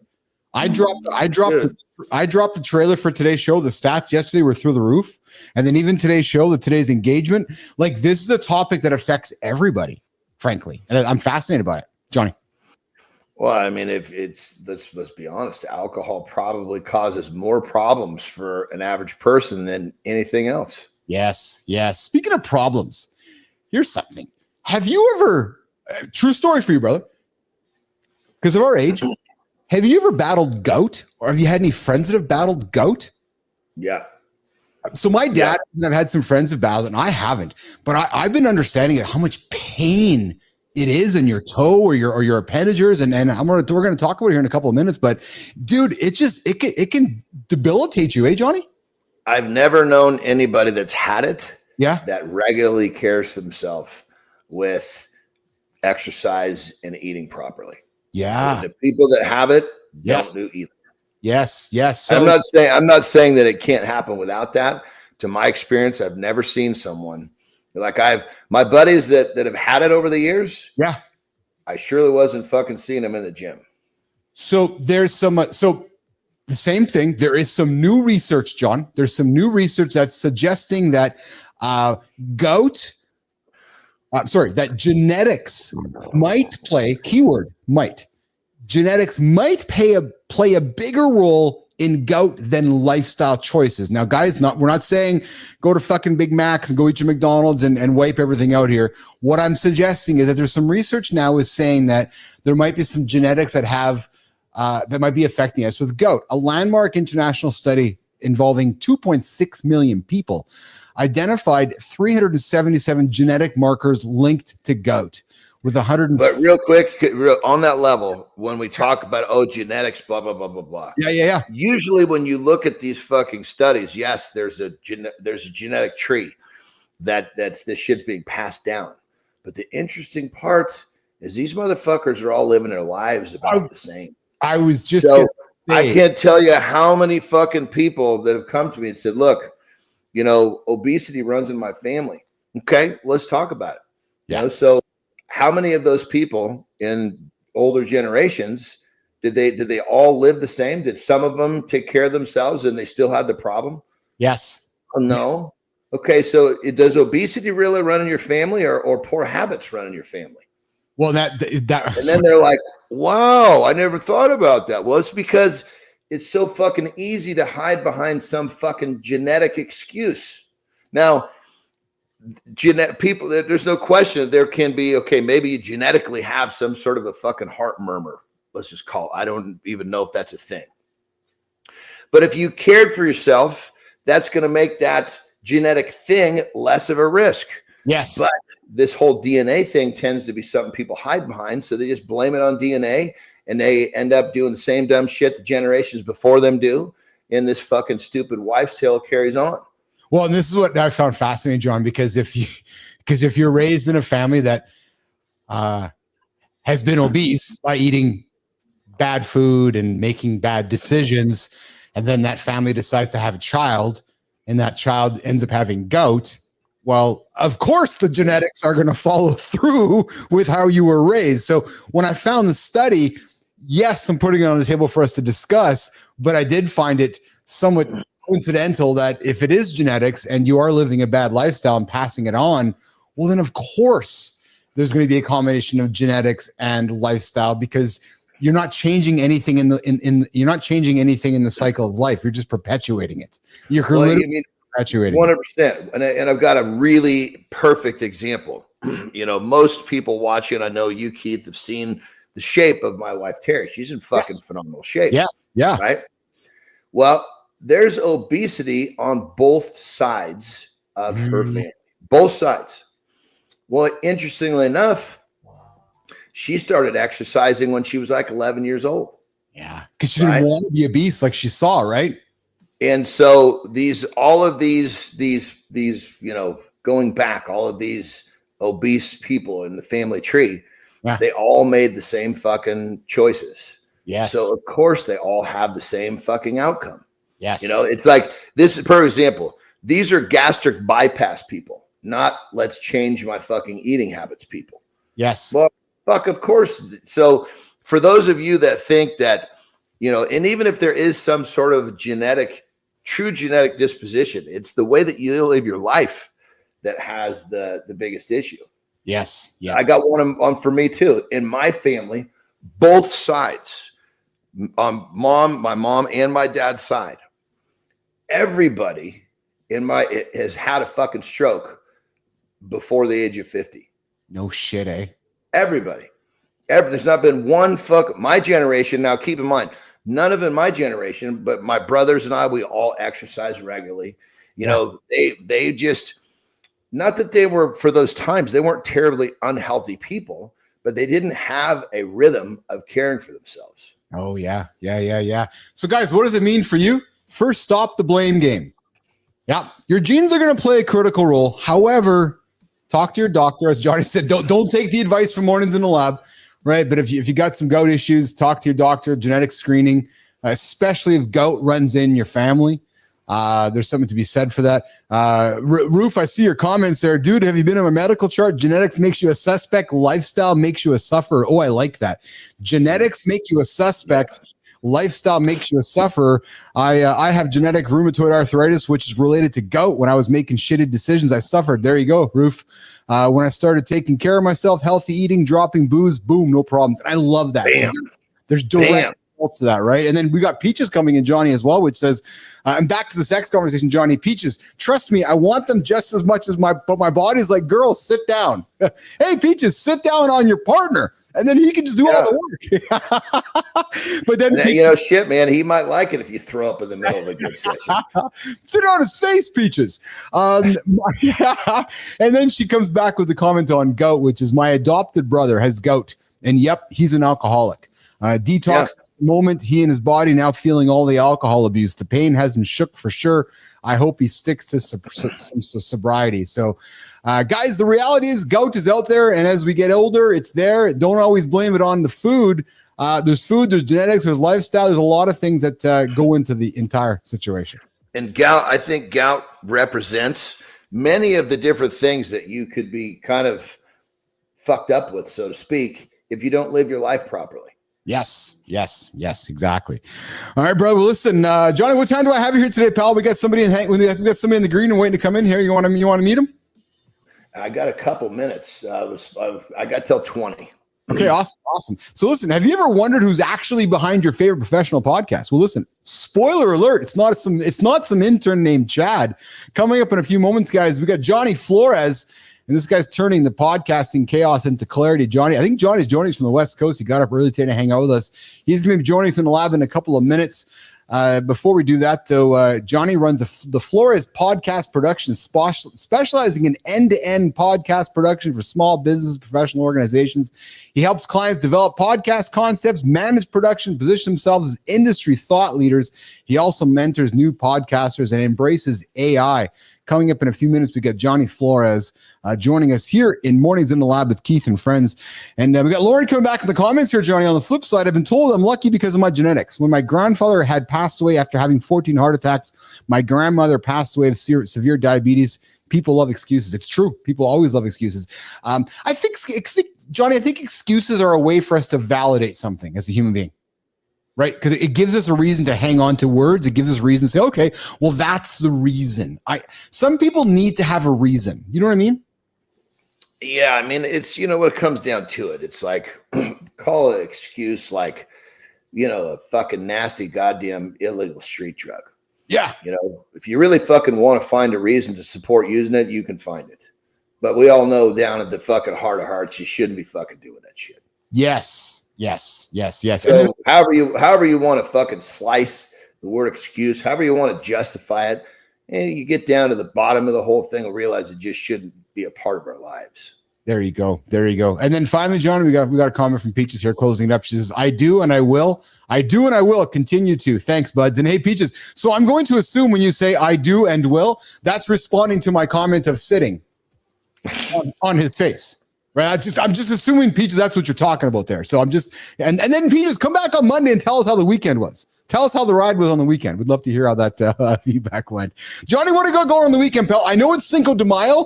I'm eager to hear about the Cinco de Mayo experience happening in your community where you're at this weekend. What's going on? Oh, it fucking rocks. I mean, it's like literally like perfect example. The fucking vet yesterday. Yeah. It was an emergency fucking visit because he was already closed for the weekend. We had to get that fucker out of bed to meet us at the goddamn at the vet place. And then he probably said to you, "Yeah, I'll be there shortly." And then you're like, "Okay, in Mexico, shortly means 5 hours." Well, funny enough, dude, he was actually he what he said was literally, "I'll meet you there in 30 minutes." Right? Yeah. And in that type of a setting, that's one of the reasons why we go to this vet, because he's good. But generally speaking, if it's like, "Yo, yeah, I'll see you, somewhere about this time," okay, yeah, you realize, and that's just the way it works here. And you can't get fucking bent out of shape because they work on their own timeline. Yeah. I know. To answer your question, it's already rocking. I mean, but businesses are starting to close down yesterday. It's going to be, today, tomorrow, and Monday. It'll be the whole weekend. That's awesome. Hey, Johnny, Peaches is doing what we asked for. So I think her husband's going to be her partner or boyfriend partner. It's going to be a happy man, Johnny, because her comments were okay, will do, with some laughing emojis. So I'm thinking that there's going to be some fun happening in Peach's world this weekend. There you go. So, all right. Hey, listen, you're hanging out with Keith and John. Mornings in the Lab with Keith and Friends. It's 9:17 Eastern time. We got Johnny Flores joining us here in a quick second. And we're going to have the conversation with Johnny. We got the community corner wrapping up, and I got a big hockey game tonight. But today on Mornings in the Lab, I want you to meet Johnny Flores, the podcast whisperer who keeps businesses sounding smart without them lifting a finger. He's celebrating 7 successful years running Flores Podcast Productions, just hit a decade milestone with his girlfriend, and oh yeah, he's about to rock his 50th birthday. We'll dive into podcasting, AI paranoia, industry shakeups, and why Johnny believes laughter is the secret to great content. Jimmy, before Jon Andersen leaves, why don't we bring in Johnny Flores so we can meet him collectively? Johnny, what's shaking, Mr. Flores? Hey, good morning, everyone. How are you, pal? What's up, brother? Interesting conversation you guys are having. It was a fly on the wall for that. So, it's interesting stuff. I seen you back there in the green room. Your audio is great because you're a podcast guy, so I knew we weren't going to have any technical. Really good. Sounds really good. Awesome, man. Yeah, you sound. It's funny with the productions that I run. Most of our guests are on computer, like it's all remote. So most of the time they're on computer microphones, and then once in a blue moon we get someone like you guys who have equipment, and I'm like, oh my god, it's gonna be so much easier to do everything. Hey, Flores, before Anderson has to leave, quickly dive back into what we were talking about. What were you intrigued about? Was it the Anorgasmia conversation or the gout conversation? And I'm serious, or the alcohol? What was what did you lean? All of it, obesity, all that stuff. Because I don't know if you guys have heard of ACEs, adverse childhood experiences. Those often contribute to things like addiction, 100%, problems, obesity. Yeah. So sometimes it's things that it's like you need to go get therapy, and that's going to help you overcome these ACEs that can help you turn your life around in other ways. So it's not always just like, hey, go get mentally strong or whatever it is. It's sometimes like, hey, you need professional help to help. Well, you literally, when you have those traumatic childhood experiences, it makes that neural connection so strong to traumatic shit. You have to literally understand or have somebody help you kind of rewire that neuroplasticity so that you're not always falling back into that traumatic shit that's got you. Yeah, those things that gave you a way to escape when you were a kid. So I just wanted to throw that in there. I appreciate it. Flores, where are you joining us from today, pal? I think West Coast, are you not? Yep, Sacramento, California. Nice. Oh, right on, brother. Thanks for getting up with us this morning. I know it's early for you today, so I appreciate you hanging out with us this morning. And also, I'm also very curious here. You're in the industry. You're listening to our show here this morning. Outside comments for Keith and Johnny on just what you're seeing so far. No, you guys have it's weird. You guys are like bridging. You're like a hybrid show. It's a podcast and sort of like a traditional radio show, but it's done. That's exactly what we're trying to do. On-demand media, which is overtaken traditional media, I believe. Yeah, there's nothing like it. 23, in the past like 2 years, on-demand media over to traditional media as the way people like to get their entertainment, information, stay up to date on stuff. So yeah, you guys are like this hybrid show. Yeah. So there's nothing like it. There's nothing like Mornings in the Lab. It's a morning show experience for men, positive conversation, inspiring conversation. And Keith and Johnny lead it every single day. And we got our buddy Marty here who's just figuring out some life situations right now. So he's in and out of the show here. But we get after Monday to Friday, 8 o'clock Eastern time. And Johnny, I'll tell you, when we first started the show, nobody showed up. now on regularly we have anywhere from 1,500 to 2,500 people a week showing up on the show. So, and, you know, it's really good that you say that, because a lot of people think, oh, I'm gonna start a podcast and it's gonna be this mega hit right away. And it's like, no, if you're not already famous or have the backing of an entity like the New York Times or something like that, it's hard to build an audience. And being consistent and being consistent, but also having like hey, we're here every day. Doing that work in the dark when nobody's looking can be having the nuts to do it before anybody shows up. Yeah, doing it because you love it, and that becomes infectious, and then people will start. The best thing you can have happen is an audience member say, you should come check out this show. It's not putting it on advertising like on Instagram or buying stickers and handing them out. It's having people say, you should check out this show. I love it. Here's why. Yeah, I think you'll love it. Go check it out. I appreciate that, Flores. You know, and I appreciate that because it's happening here on the show. That's awesome. Congrats. Thank you so much. I appreciate that. And you know, and this is not about us, it's about you, Johnny. You got to rock and roll past. He's looking at the clock. You got to cut me loose. Awesome. It was a pleasure to meet you, brother. Nice meeting you too, man. All right, you got it. Andersen, have a good weekend, everyone. Enjoy your weekend, okay, pal? You got it, brother. Oh yeah, happy weekend. All right, Andersen's going to get out of here. I'm going to continue the show here with Johnny Flores. You're here with Mornings and Live with Keith and Friends, the only morning show to help you guys get your ass out of bed. The hybrid experience, on demand, live, 8 o'clock Eastern, live, LinkedIn, YouTube, and X. And I got my buddy Johnny Flores here. He's co-hosting with me for the next few minutes here. Nice. Flores is a dude. You're turning 50 soon. Yeah. Yeah. When? No, I'm looking forward to it. Are you? I think it's getting older is a blessing. Like and I just mean that in a general term. I'm not a religious person, but just like it's amazing. I mentioned it earlier in the show that I'm finding myself. I hit 53 this year, Flores, and I'm enjoying. I can't believe I'm saying this, but I'm enjoying attacking some of maybe the stress that comes up because I know how to deal with it. Like I'm just not. Yeah. You know what I mean? It's like I'm just okay. Yeah, I'm a lot more. I try to be, anyways, calm about situations. Yes. And not. I mean, I have to actively be like, hey, don't react. You know, like someone's being a jackass in traffic or something like that. It's like, all right, whatever. Yeah. Life. They're stuck being that idiot. So. Let's talk a little bit about your business, my friend. So here's what. So let me tell you what drew me to you. I found you on LinkedIn. Loved your content. Love how you put yourself out there. I'm curious, obviously, because the business that I'm growing and like this is my product. So yeah, and it's live and they're doing a different thing here. But Johnny, you started podcasting as a hobby. Yep. What was one hilarious mistake?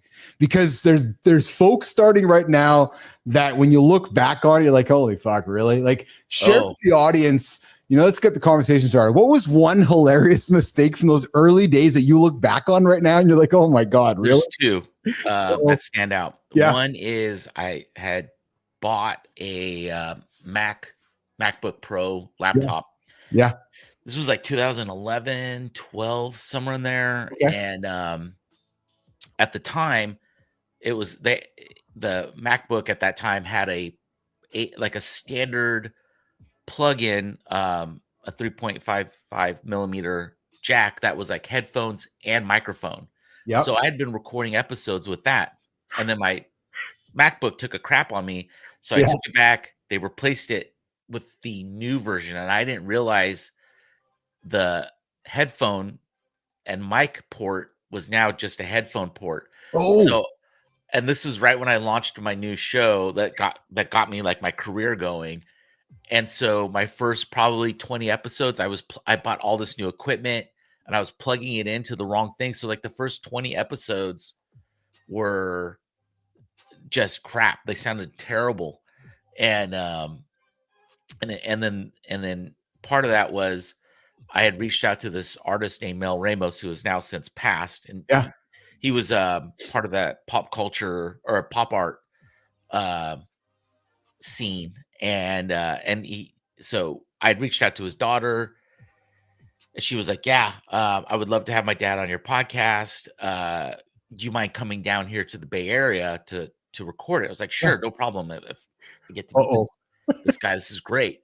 And so I brought my dad with me. We went down to his house that overlooked the Bay Area. You could see the Bay Bridge on one side, the Golden Gate Bridge on the other. Nice. This amazing house. He told these funny stories about Pamela Anderson stiffing him on a painting that she commissioned, and just like kind of a lawsuit he got involved in because he used a photo of Claudia Schiffer that was taken by a paparazzi when she was sunbathing topless, and it got him. He got sued over that. Just telling all these.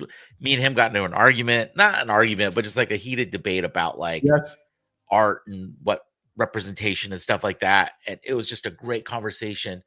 And it was the last one where I realized I've been doing this the wrong way the entire time. I was like, oh no. Man. So I never published his episode, and I kept meaning to. And he signed a book for me. He gave me a book that wasn't even out. And it was like an advanced copy of like his art book, like of his career.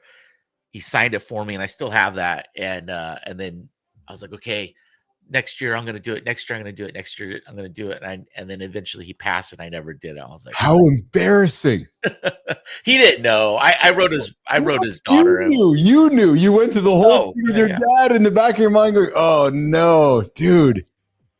Yeah, so I tell people, especially when I do my workshops or like one-on-ones and stuff like that, I tell people like I got good at this by making every single mistake you could possibly make.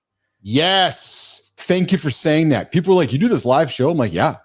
And 2 days ago, the title of the show was "I Failed Publicly in Front of You," and true enough, during the show, all my tech failed. So Amy Reiner, one of my regular listeners, she sends me a text. She goes, "Oh, did you plan that?" I'm like, "No, fuck no. It just started failing on the show." But the funny thing, so your topic was about failure, and you had a technical failure. So the topic was I failed. I failed publicly, and here's why I'm glad it happened. Well, while I was doing the show, the technology was failing in real time. I couldn't even finish the show. As a matter of fact, I came back later that morning with my son to do some testing, and one of my guests sent me a text going, "Oh, I thought that was part of the experience." I'm like, "Fuck no! It just happened in real time." But my point is, progress over perfection, and so many folks try to get it right on day one. I'm like, no, and here's what I've learned with doing this live thing, Flores, is that I only got 23 hours to get it right before the next day. When I made this commitment to you that I'm coming back tomorrow, well, I got to rush to get it right because I got to test it again the next morning. And man, that makes me better because I'm so committed to it, right? So yeah, I talk about this, and I do mentorship for freelancers and stuff like that too. And And I use this example.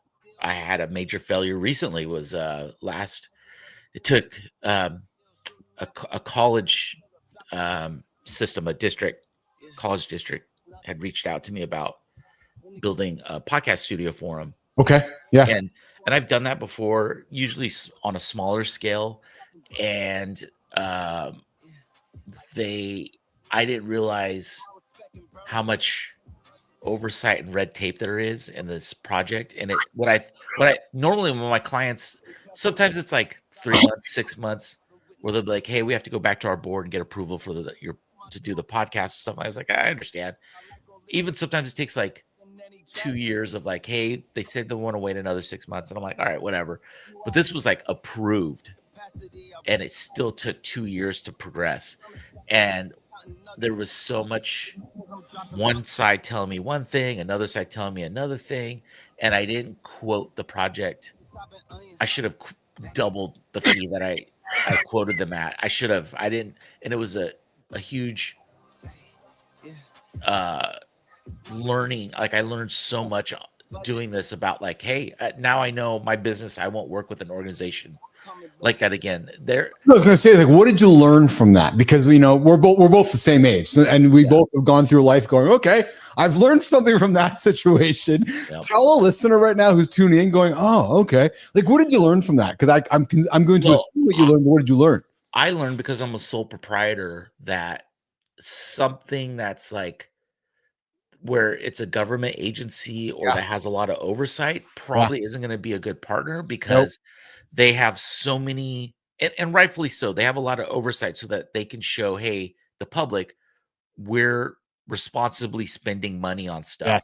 Yes. But for a small business who doesn't normally deal with that type of stuff, it was a huge headache. I lost money on things like they required me to get workers' comp insurance. Dude. And I was like, well, if I get hurt, I'm not going to be able to pay the workers' comp insurance because I am the employee and the owner. So yes. And so we went back and forth for like 4 months on that before they finally were like, okay, you don't have to get that.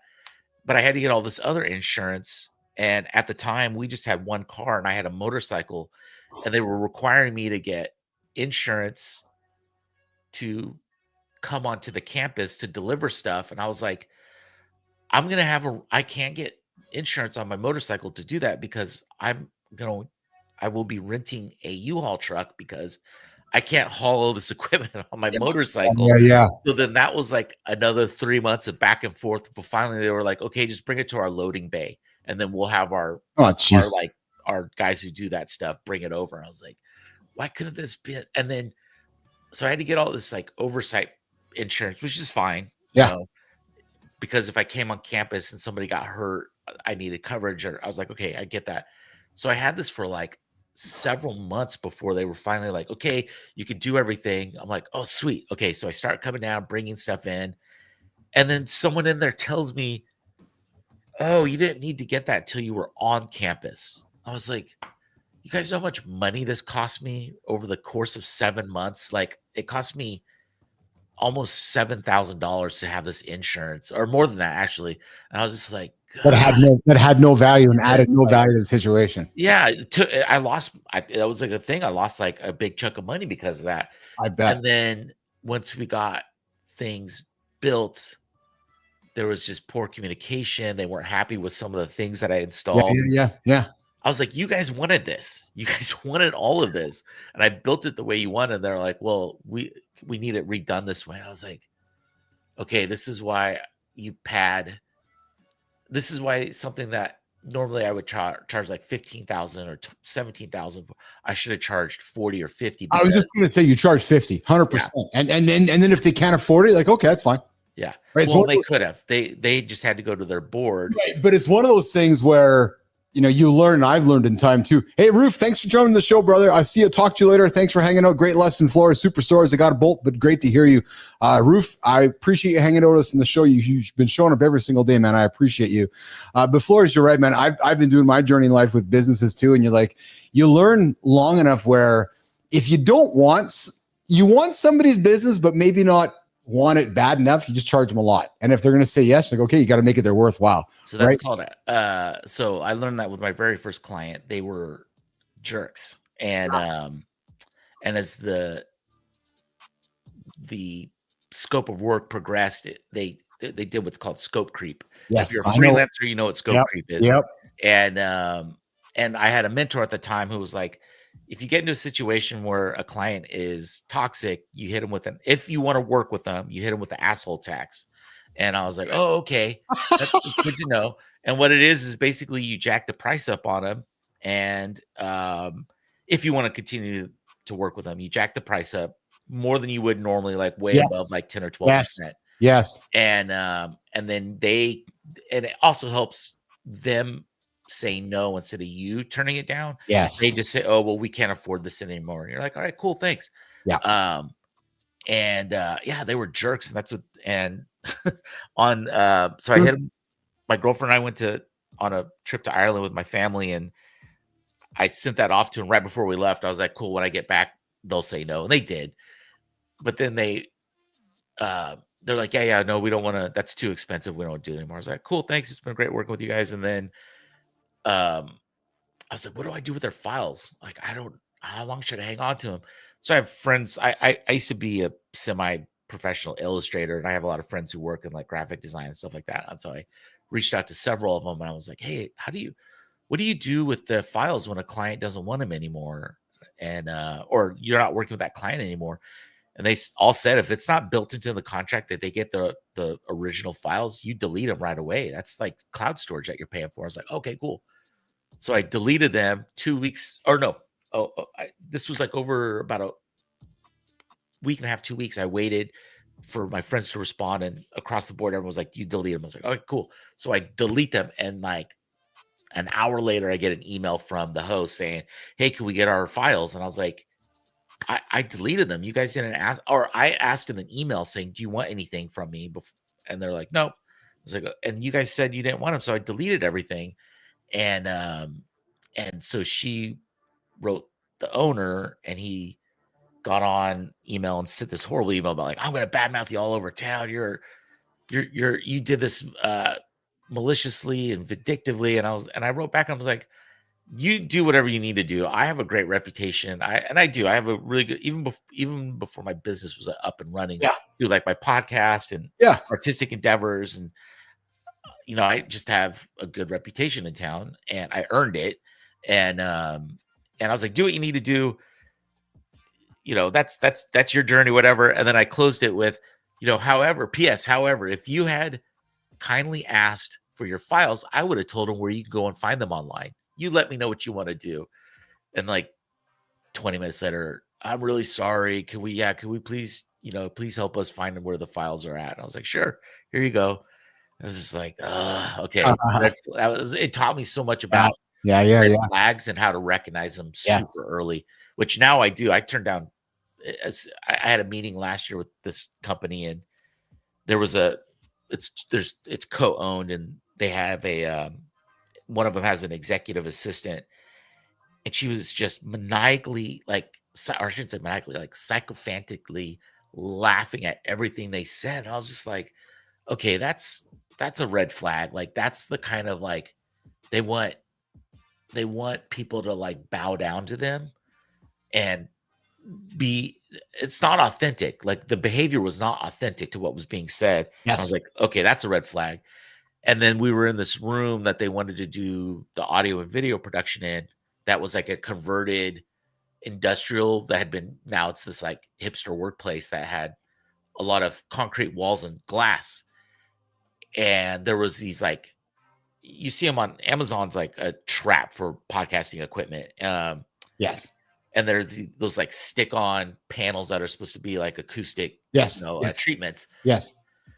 And they had those in a couple different spots in the room. And as we were talking, I was like, okay, well, I would also need to redo the room. If you want this to be the room, it needs to be redone. And like, I can hear we're in an echo chamber. This isn't going to be sufficient.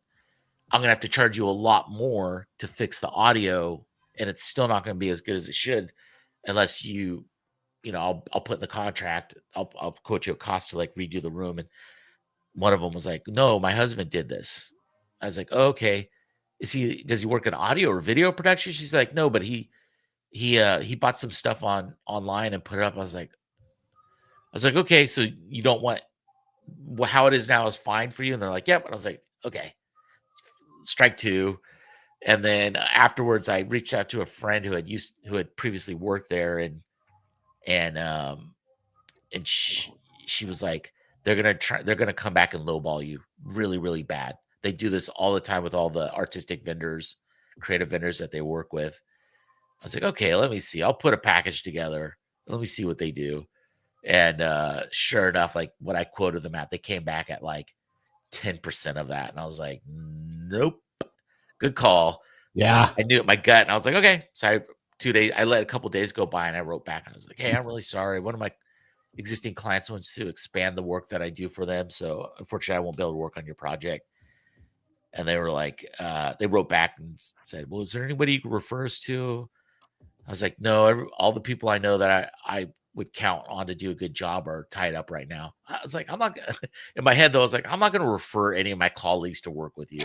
I'm not going to do that to them. I'm not going to throw them under the bus. Hey, you're hanging out with Keith and Johnny Flores. Mornings in Live with Keith and Friends. Good morning, good time. I see you there, brother. Thanks for hanging out with us today. And all week you hang out every single day, and I appreciate you, and you as well.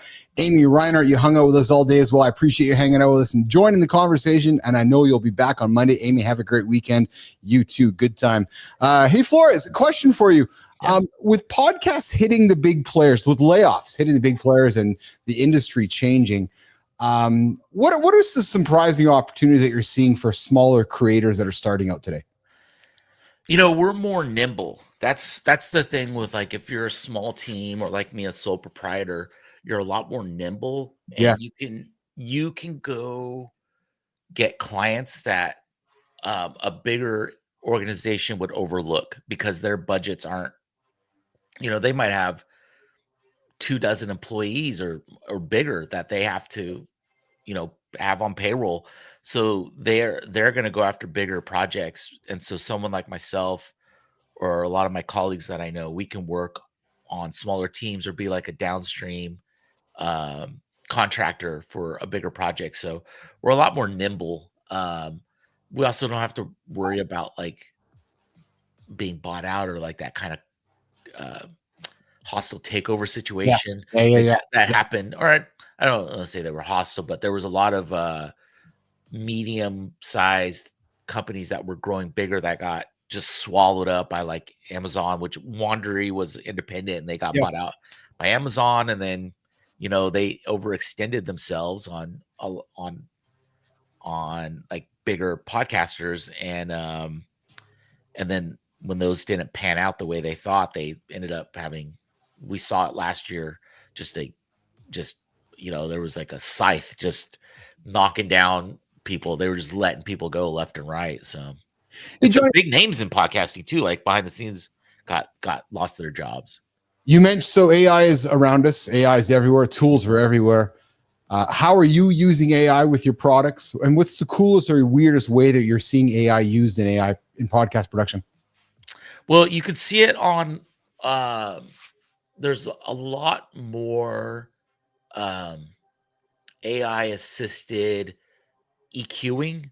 So like Descript is a really good program that is a DAW with a digital audio workbench that you can use for editing and EQing. And it has a thing called Studio Sound, which can bump up audio. Like I use that because, as I was saying earlier in the show, like, excuse me, a lot of my clients' guests are just on computer microphones. Yes. So I'll clean it up using different programs. Like there's one called RX11 that has some AI assisted stuff in it to clean up the audio. And then I could put it in Descript and it'll bump it up so it sounds significantly better. But like Adobe through Audition, they have, well, it's actually separate from Audition now, but they have a Adobe Podcast, I think is what it's called. Yeah. It cleans up audio, but to me it sounds tinny and robotic. It doesn't sound good. Yeah. But if you need it and you don't know what to do, it's a good starting area. We use Descript here Descript is our main tool that we use for our show here. So yeah, it's great. It's great. Then I also use ChatGPT I use it to help me write proposals for clients that are very detailed and specific to them, which used to take me days to put a proposal together. And now now I can use ChatGPT as an assistant to like help me refine this, bounce things off of me, and now I can get it done in like hours. Yes. So it's an important tool for me to like. I'm solo. I'm by myself. I'm in this room. This is our spare room. I'm in here most of the day, and so it makes it easy for me to have clarity, a second voice, refinement, and stuff like that. And then I just keep refining it, and no matter what, it's always in the final thing I send to a client is me. I rewrite something, redo it. So it's an important tool for me. Some of my clients let me use it for writing their episode descriptions and finding SEO. I do it on my website. I use it for my website to like help me make my website more searchable and with keywords and SEO, stuff like that. So it's an important tool. And a lot of people, I guess some colleagues like myself who are freelancers, they're worried about it. It's certainly a great tool. So let's keep it rolling here. So I see your comments here, Jeremy. One of the big fans I'm a big fan here, Johnny, of a good tennis match. A good tennis match.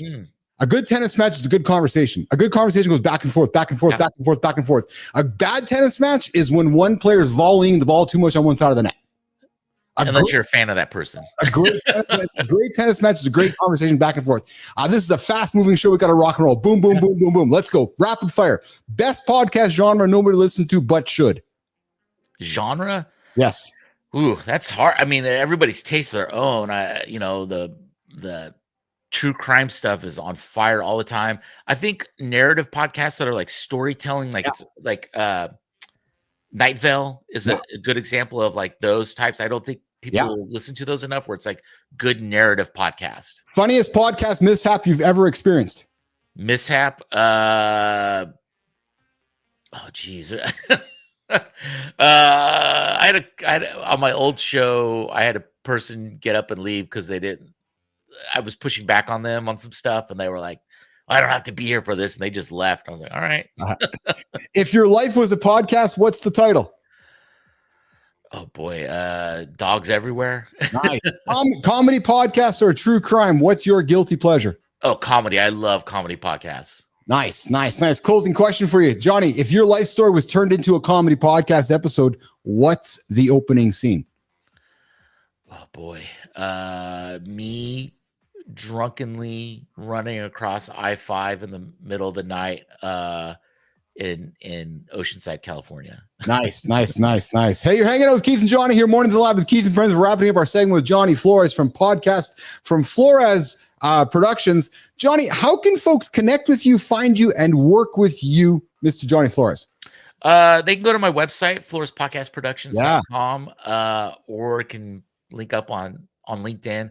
I'm not really on social media. I don't like it, so I'm not on it.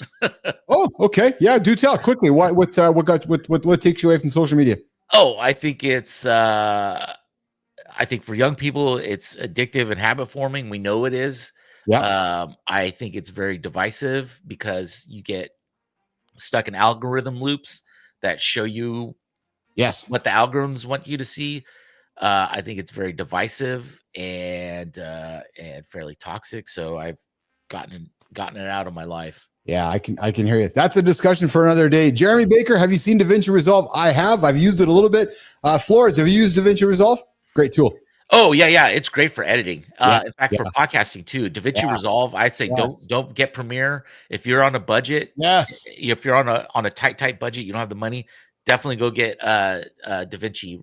It's a great free program, and then later you can upgrade to it or try like Descript or Audition. But DaVinci Resolve is a great free program. So is if you're just working in audio, Audacity. It's free. It works on PC. It works on Mac. That's how I got started. Another tool I recommend people get to clean up audio is RX11, Isotope RX11. It costs there's a lower version that costs like $150. It's a good way to try it out. And then there's an upgraded version. I think it's like about 200, but they usually drop the price around major holidays. And once you're in it, the new updated version is they'll knock it half off. So we got Peaches joining us from some final comments here. If you missed the start of the conversation, we were talking about male anorgasmia. We were talking about sex lives and so forth. And we had our guest, we have a regular listener, Peaches, joining us here today. And and Peaches' partner wants to have more sex with Peaches, and Peaches is able to. She's battling some chronic illnesses and so forth, and her partner wants it all the time. Flores, do you have any advice for Peaches? She's asking me right now. She's like, hey, what's your advice for me, Johnny? We all remember my topic. So Johnny Flores, advice for Peaches. Partner wants more than Peaches can offer. So she doesn't have to do shit. He needs to have some empathy and realize she's living with a chronic pain issue and needs to grow the fuck up and be a good partner and not put pressure on her. And that's going to make her in turn, when she does feel like having sex, be more receptive and willing and be engaging and maybe be the one who initiates.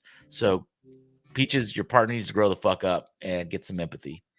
Peaches, there's your advice from our guest from Johnny Flores. Flores, I would imagine that you didn't have any idea when you got up today that one of the questions I would be asking you on the show here today was, What advice would you give Peaches whether she should sit on her partner's face or have sex with her partner or just tell her partner to grow the fuck up? And clearly you have given her partner some great advice today. And like I said, Flores, you would have had no idea when I invited you onto the show that would have been part of our conversation today. I go around all the time. I just walk up and down the street in my neighborhood in the city, just been like, hey, does anybody need sex advice from a stranger, short little guy? No? Okay, no. Joining us from Sacramento, California today, the owner of Flores Podcast Productions. Johnny, I appreciate you, man. Thanks for hanging out with us today, and thanks for the kind words about the show. I hope you'll tune into the show regularly. I'm looking forward to chatting with you later today. We're going to grab a little bit of a coffee. I want to share with you some of the vision. I want to learn more about you, and I'm going to work towards wrapping it up here. I got 9 minutes. I got a couple people to celebrate for the community corner, awesome. and we're going to get after it. I appreciate you, man. I do. Hey, thank you for having me on. I appreciate it. This is a fun conversation, and it's awesome to see you got dedicated listeners that keep coming back, and your audience is growing. Like, congrats on that. Thanks, man. We're doing things differently. There is not a show like this, I don't think, in the world right now. There's not one in North America. I would offer to you, and I'm only offering this to you because you're in the industry. I'm not suspecting that there is a man going to bed in North America right now who thinks 24 hours a day on how to create the greatest morning show conversation for men. And you're looking at him. And that's my purpose, man. And that's what I'm doing. I'm trying to create this incredible product that, I'm happy to talk about it later. I'm happy to share more with you later today. Okay, brother? Yeah, man. Thank you. Thank you for your time. Appreciate it. Thanks, Johnny. All right, Jimmy, let's get Flores out of here. Peaches, I see you. I see your comments. I love it. I love a good tennis match. Back and forth, back and forth, back and forth. Boom, boom. All right. We're going to get after it. We're going to get to our creator spotlight, the community corner. I know my lovely wife is laughing right now behind the scenes. Oh, yeah. Let's put the conversation with Peaches and everything else. And I know she is. I just know it, Jimmy. I just know it. Jimmy, I see what we're getting to. Okay, you guys. Hey, listen, couple announcements for you guys. A few announcements. I got three of them. The first one. Working on a brand new segment I'm hoping to launch next week.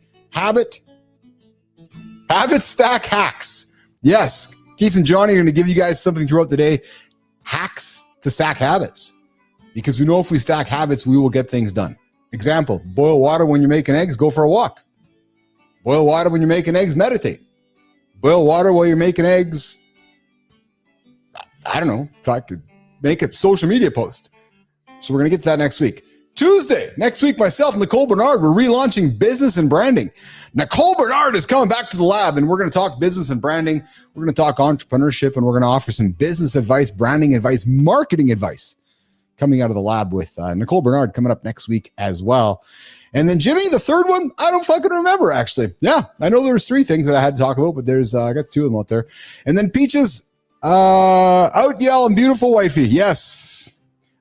Peaches, peace to you as well. Okay. Oh, I know the third one. We're working on making our creator spotlight better. That was the third one.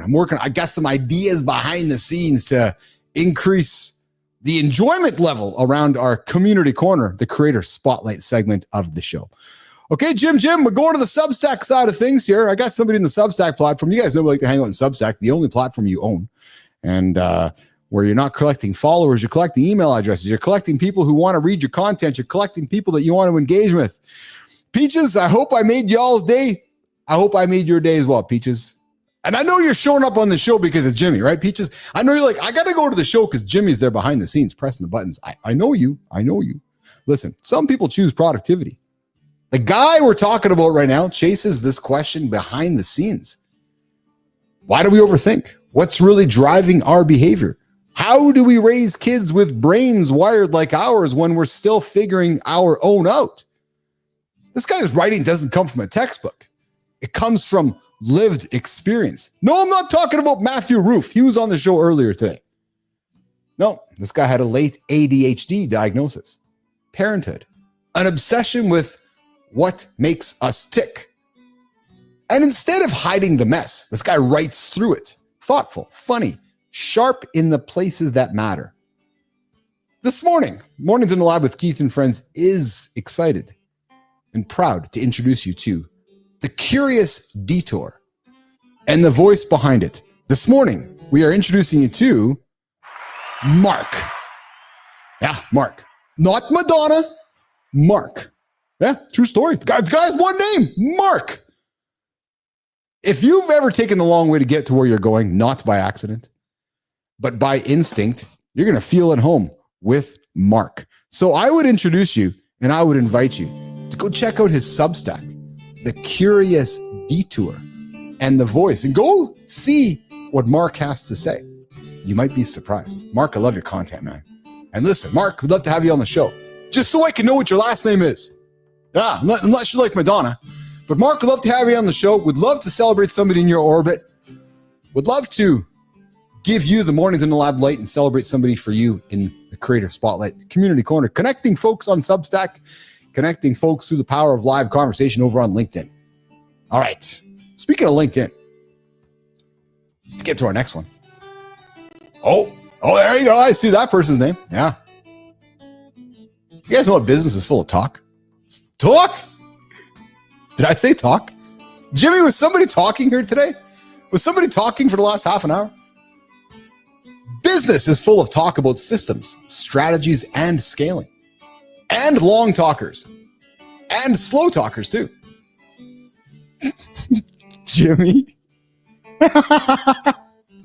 But underneath it all, it's still about people. Who trusts you. Who believes in you, who's willing to build with you when things get messy. Yeah, I'm just distracted, Jimmy. Good tennis match, back and forth, back and forth, back and forth, back and forth. Or bad tennis match, talk, talk, talk, talk, talk, talk, talk, talk, talk, talk, talk, talk. Most companies forget that. they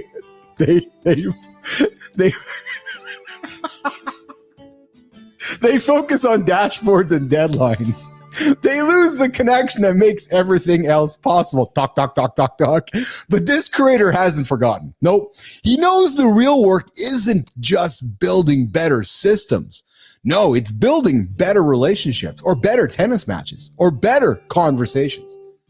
Nation, I invite you to pause and be introduced this morning on our Community Corner, connecting LinkedIn to the power of live conversation. Guys, girls, introducing Jared Anders. Yes, Jared's the director of marketing at Vector X. Jimmy, what's with the X name, man? We had a guy from Kara X yesterday. We got Vector X today. Jared's also the co-host of the Boombox Boardroom podcast. Oh, yeah. The Boombox Boardroom podcast. Talk, talk, talk, talk, talk, talk, talk, Jimmy. Talk, talk, talk, talk, talk. And he's the host of While You Were Pooping podcast. Oh, no comment on that one. He's a husband. He's a father.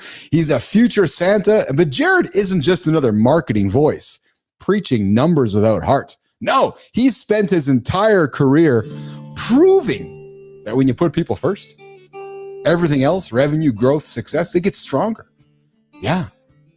At Southwest Lineman Training Center, this guy helped drive a 75% increase in enrollment and over $6 million in new revenue. Not just because the strategy was smart, but because he knew how to have a conversation back and forth, Jimmy. Not just one-sided.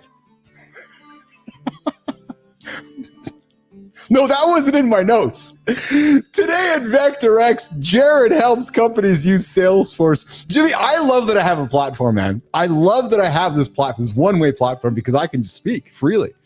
Jared helps companies use Salesforce the right way to strengthen human connection.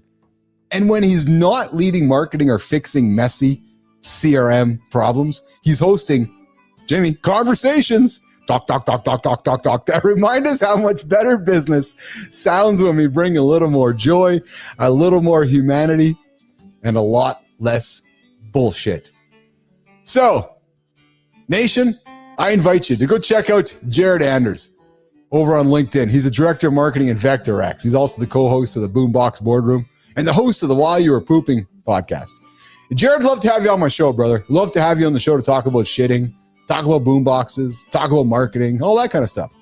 Truthfully, though, Jared, love to have you on the show to hand you the Mornings in the Lab Creator Spotlight so you can shine it on somebody in your world and we can continue paying it forward on Mornings in the Lab with Keith and Friends. Whew. Jimmy, that was a sigh. That was a sigh of relief. Let me take you guys to the beginning. Got up today, had the show planned, had all the topics planned, had the guests planned, had everything ready to rock and roll. And then I get a good old message. Keith, how do I get in your show? I'm like, well, I've sent you 6 emails. Yeah, because you canceled once and we rescheduled. So there's 6 notes in your inbox that tells you how to get on the show. But Keith, can you send me the link to get on the show? No, I can't actually. But Keith, can we reschedule for Wednesday? No, we can't actually because we've already rescheduled twice. This is a fucking business, not a hobby. But Keith, I thought we were meeting later today. No, that was the post-show meeting. What am I laughing at, guys? We had a big show planned today, and then it all went sideways. So we made it up on the fly. Yeah, true story. You guys didn't even fucking know it. Yeah, another true story. But that's the power of live conversation with fun behind the scenes. And it's time to get out of here, Jimmy. We've got this 2 hours. Getting ready for the week. I know Rahima, if you're listening, I know you're ready for me. I'm going to get out of your way here today in the post-production. So I'm going to do this. I'm going to hit a certain button. I'm going to hit a certain button that sounds just like this. Yeah, that's the button right there. And that button, you know what a talk. A good old tennis match. Yeah, Jimmy, I'm going to go play some pickleball today. I'm going to stand on one side of the court, and I'm just going to hit the ball to myself. Yeah, and I'm going to see how enjoying it is for everybody. It's funny because I was watching people leave the court as I was standing there hitting the ball to myself. And I'm like, oh, wait a minute. They keep leaving. Well, why are you guys leaving? Because I don't want to see you play with yourself. Oh, you don't want to see me play with myself? I thought you enjoyed me seeing me play with myself. No, you see, folks don't want to see people play with themselves. No, folks want to see you play with somebody else. So I would invite you, next time you're going to play with somebody. Don't play with yourself. Just saying. All right, Jimmy, let's get out of here, man. We got some work to do. We're going to get after it. Go Jets, go. Big game tonight. I'm hoping I'm coming back on Monday, Jimmy. talking about going to round 2 in the playoffs instead of crying. So Monday could be a good day or a bad day, but much is going to happen in the next 2-3 days before the morning loop on Monday. So on behalf of Jimmy, Johnny, Lady Drew, Matthew Roof, Amy Reinert, Lauren, who else we got here today? Good Time, Holroyd, Peaches, Jeremy Baker. Holy smokes, Gannick. Wow, Jimmy, we got a lot in the show today. Jay, to everybody who showed up, I appreciate all of you guys. This show is nothing with all of you. We're going to get out of here on behalf of Jimmy and myself. We'll see you guys tomorrow. Yeah, they're all gone, Jimmy, because talk.